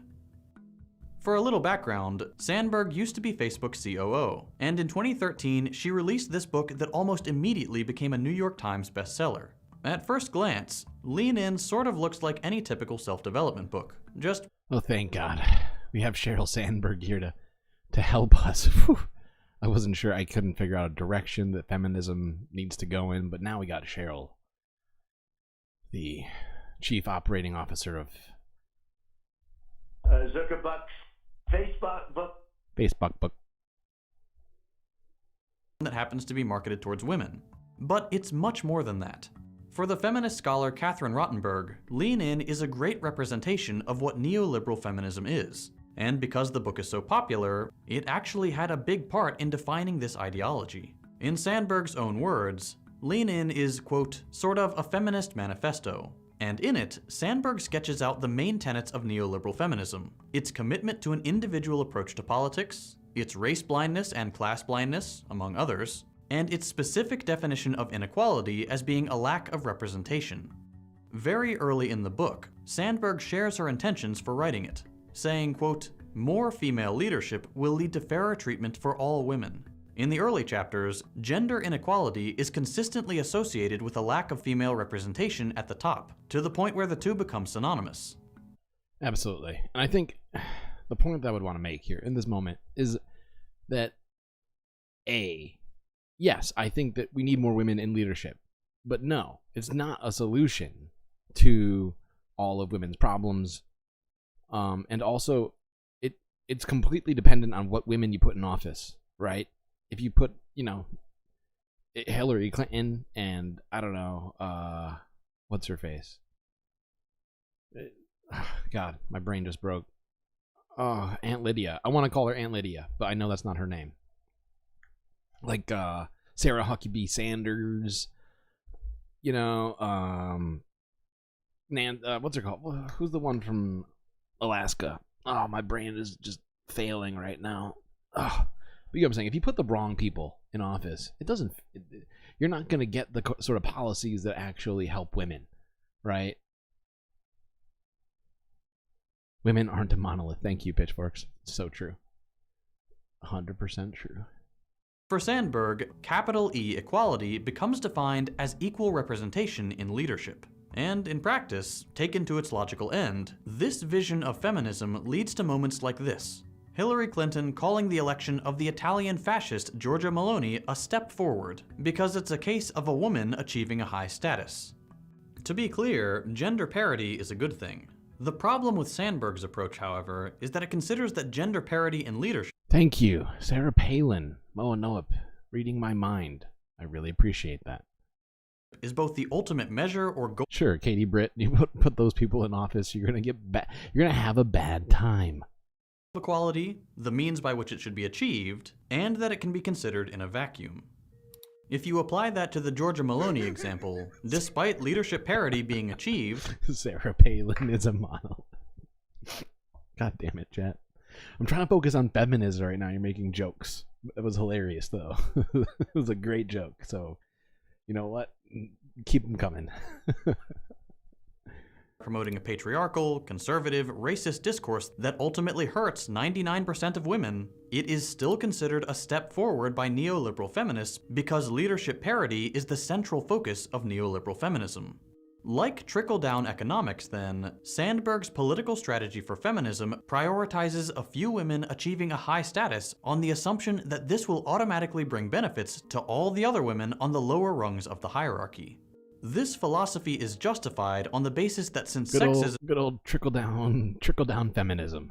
It's beautiful. Real Reagan. Oh, Reagan would be proud. The barrier to women achieving this status, which is true, that therefore getting to the top is earned. But that also implies that if you're not at the top, then your status, and whatever oppression you might still face, is deserved. If you're not at the top, it's because you didn't lean in hard enough, and you didn't work as much as you could.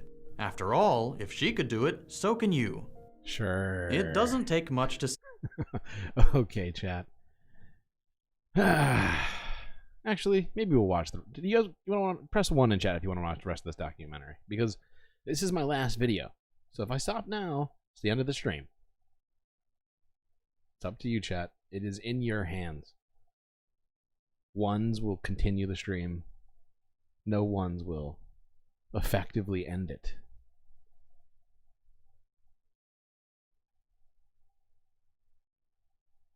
Skydiving. Okay, I'm into that idea.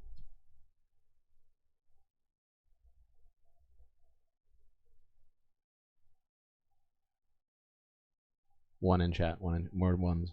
Okay. Okay, I see you. I see you with the ones. We will continue. We will continue. We will finish this. Let's do it. Whoa, look at that. Soul Life showing up out of the blue. What this produces. It's a vision of feminism that still holds 99% of women back. Because even if all women were to apply Sandberg's advice to their own life, the benefits would still only apply to a handful of them. There are only so many spots at the top. And this is made particularly regressive given that Sandberg's explanation for what's missing for women to reach the top is self-assurance, and that economic and social pressures ultimately play a small role. The majority of Sandberg's book is dedicated to internalizing the revolution. For Sandberg, this turns out to mean that it's on women to look inward and overcome their fears. Get more videos. We've been going for like 3.5 hours already.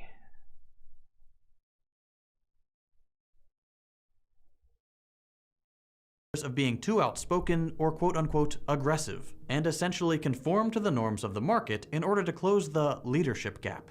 Since Sandberg's book, and neoliberal feminism more generally, makes very little mention of how structuralized racism, classism, ableism, homophobia, and transphobia might play a role in holding women back from this career trajectory, it ends up excusing the fact that it's mainly white, cishet, upper-class women who close the leadership gap in practice. Often while benefiting from the labor of racialized, working class, and migrant women who are hired at a lower rate to take on domestic work. Because this version of feminism measures equality by the ability of individuals to achieve success independently, other people become, in Rottenberg's words, mere means to that end. The result is particularly important when we focus on care work, or reproductive labor. Reproductive labor, broadly speaking, is work associated with raising children and the domestic labor that prepares humans for waged work. Since the transition from feudalism to capitalism, and the separation of productive labor from reproductive labor, the former creating profit and earning a wage, and the latter being mostly unpaid, reproductive labor has largely fallen on women's shoulders based on the myth that women are naturally more caring and therefore intrinsically better suited to this labor that, even when it is which of course isn't at all sexist, paid, should be paid very little. This has been around for a couple hundred years now, but where it once used to be a formal part of the capitalist economy, it's started to become a bit of a problem for its justification. There is a tension in neoliberalism. Because reproductive labor is absolutely necessary to the proper functioning of the economy, at the end of the day you need workers to work, and someone has to give birth to them and raise them. But there is no market mechanism for this labor to generate profit and earn those who perform it a wage. For an economic system that benefits from bringing as much as possible into market terms and market relations, this is a problem. How do you justify all this necessary labor going unpaid? Well, it turns out that neoliberal feminism resolves this tension, at least temporarily, and it does so by including reproductive labor into what it means to be a successful woman with the idea of balance. Yes, yes, ladies. You must all find balance. Like the Dalai Lama. You must be both a successful girl boss and a serious and loving mother. Simultaneously, no big deal. They aren't opposed at all. Your time with one will not in any way affect the other side of the scale, if you will. It's a bold strategy, Cotton. Let's see if it pays off for him. Distinction between labor that reproduces and labor that produces is foundational to gender depression under capitalism, and neoliberal feminism doesn't really challenge this idea. Instead, in Lean In, Sandberg extols the value of women who are committed to both their careers and their families. Quote, "Women are surrounded by headlines and stories warning them that they cannot be committed to both their families and careers. They are told over and over again that they have to choose." I gotta make videos this good. All, like, literally, all of his videos look like they were produced in a film studio. It's ridiculous. Because if they try to do too much, they'll be harried and unhappy. The good news is that not only can women have both families and careers, they can thrive while doing so. I hope you find whatever balance you seek with your eyes wide open. And I hope that you, yes you, have the ambition to lean into your career and run the world. In a neoliberal world where childcare is privatized and unaffordable, neoliberal feminism squares the circle on what to do with all the reproductive labor that still needs to be done. And it does so by relying on individual women finding balance. Instead of a social, collective approach with nationalized universal childcare and mandated shorter workdays so that everyone can have time set aside to be used on reproductive labor, neoliberal feminism places the burden of figuring all this out on individual women carving out their successful journey in a competitive environment. Neoliberal feminism maintains the discourse of care work being separate from productive work, maintains the idea that it must be an individual task, and then delegates to women the responsibility of figuring out how it must be conducted on the idea that achieving balance makes them more successful. Exactly, ladies. Fighting each other is what makes feminism great, okay? Pitting women against one another and against their instincts as mothers and whatever else they may find important. You have to pit that up against capitalism and everything else. That's the only way to get feminism. Sarcasm. Oh, good God. It just makes me frustrated. Does not state that women... Wait, what are you saying? Oh, Soul Life says socialism. Yep, How many kinds of feminism are there? That's a good question. There's at least a few. Must do this labor themselves, and even encourages women to split this labor with men or hire someone else to do it. However, it still places on women the responsibility to figure out who will do this labor. Women are made to be entirely, personally responsible for the organization of economic and reproductive labor. Otherwise, they fail to embody the neoliberal feminist ideal of a successful woman who thrives at home and at work. But the clearest example of the limitations of individualistic neoliberal feminism can probably be seen in how it approaches reproductive freedom. When it comes to reproductive freedom, neoliberal feminism is almost exclusively concerned with securing the right to abortion. In a post-Dobbs world where that right is no longer guaranteed, and even during the Roe era where it was constantly being undermined all across the country, this is obviously a central part of reproductive freedom. The right to safe and accessible abortion is obviously a massively important part of reproductive freedom, but it's pretty clearly not the whole story. Neoliberal feminism doesn't consider something like the fight for living wages to be a feminist issue. It believes that it's up to every woman to carve her own path in the workplace. However, if we take a more structural approach to feminism and reproductive freedom, it's obvious that full reproductive freedom includes the right to choose to have a child, and that economic structures outside our individual control have a deep impact on that right. If someone can't afford to raise a kid, if they can't feed their kid, house their kid, have time to take care of them, then the freedom to have a child only extends to those who have the money to. Abortion rights cover the right to not have a child, but not the other side of reproductive freedom, which is the right to choose to have one as well. In other words, reproductive freedom is embedded in society-wide structures that ensure there's always some amount of poverty. And that means that even with the best self-discipline, someone will always be excluded from some freedoms until these society-wide structures are changed or abolished. There will always be someone too poor to have a child, someone without full reproductive freedoms, as long as capitalist structures go unchallenged. Wow, Nightbot says no, we will never achieve socialism. That table flip is very deserved, Mono, very deserved. Nightbot, someone airlock Nightbot out of here. That is unacceptable. Collective action isn't taken to elevate everyone's wages to a livable floor. In short, feminism can't meaningfully be considered in a vacuum. It can't be understood as a uniquely individual project, nor can it be seen as something wholly separate from societal structures of power. But this is what neoliberal feminism does. Neoliberal feminism takes the approach that feminism's goal is to subtract the discrimination of women from the equation, and that this will improve the lives of all women. But gender is too intimately related to and mutually co-constituted by class, race, sexuality, and ability to ever be fully divorced from them.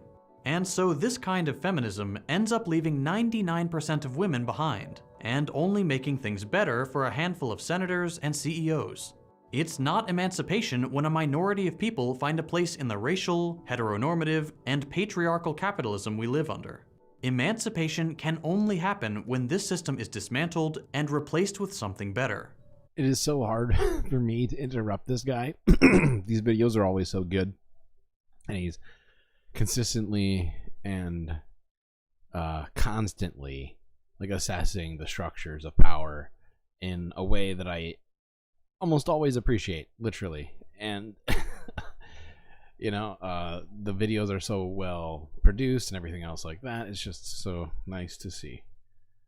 And if you haven't already found that channel, go check out Second Thought and subscribe to their channel. I think there might be more than one person. It might just be him. I'm actually not 100% sure on that one.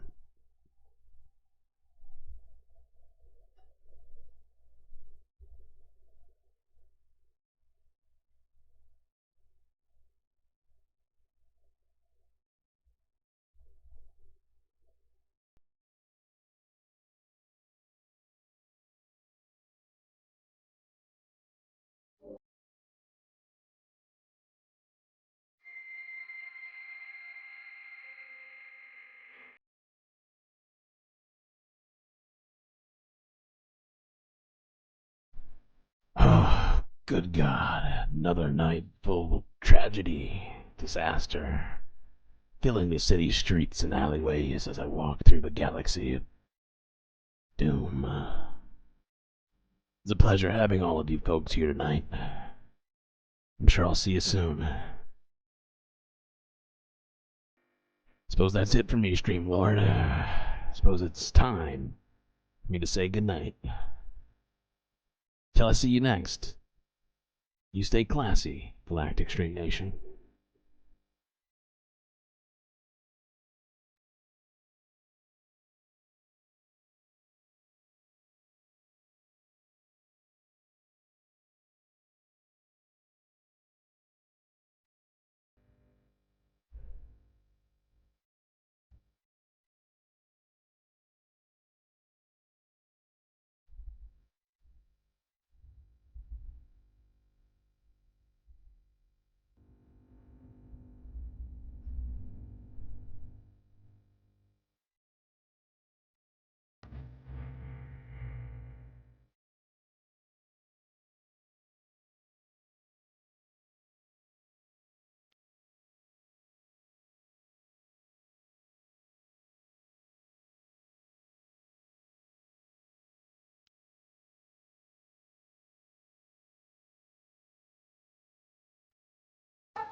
is full of Pepe.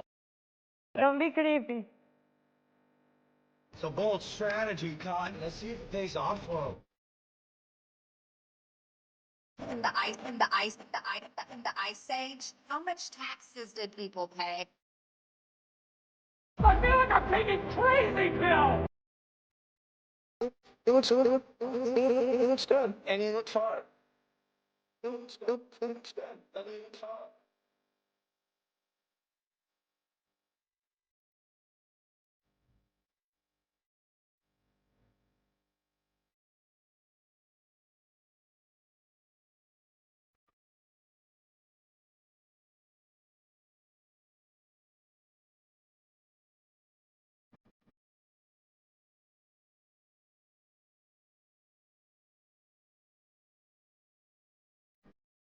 Arguably the greatest work of nonfiction of the 20th century.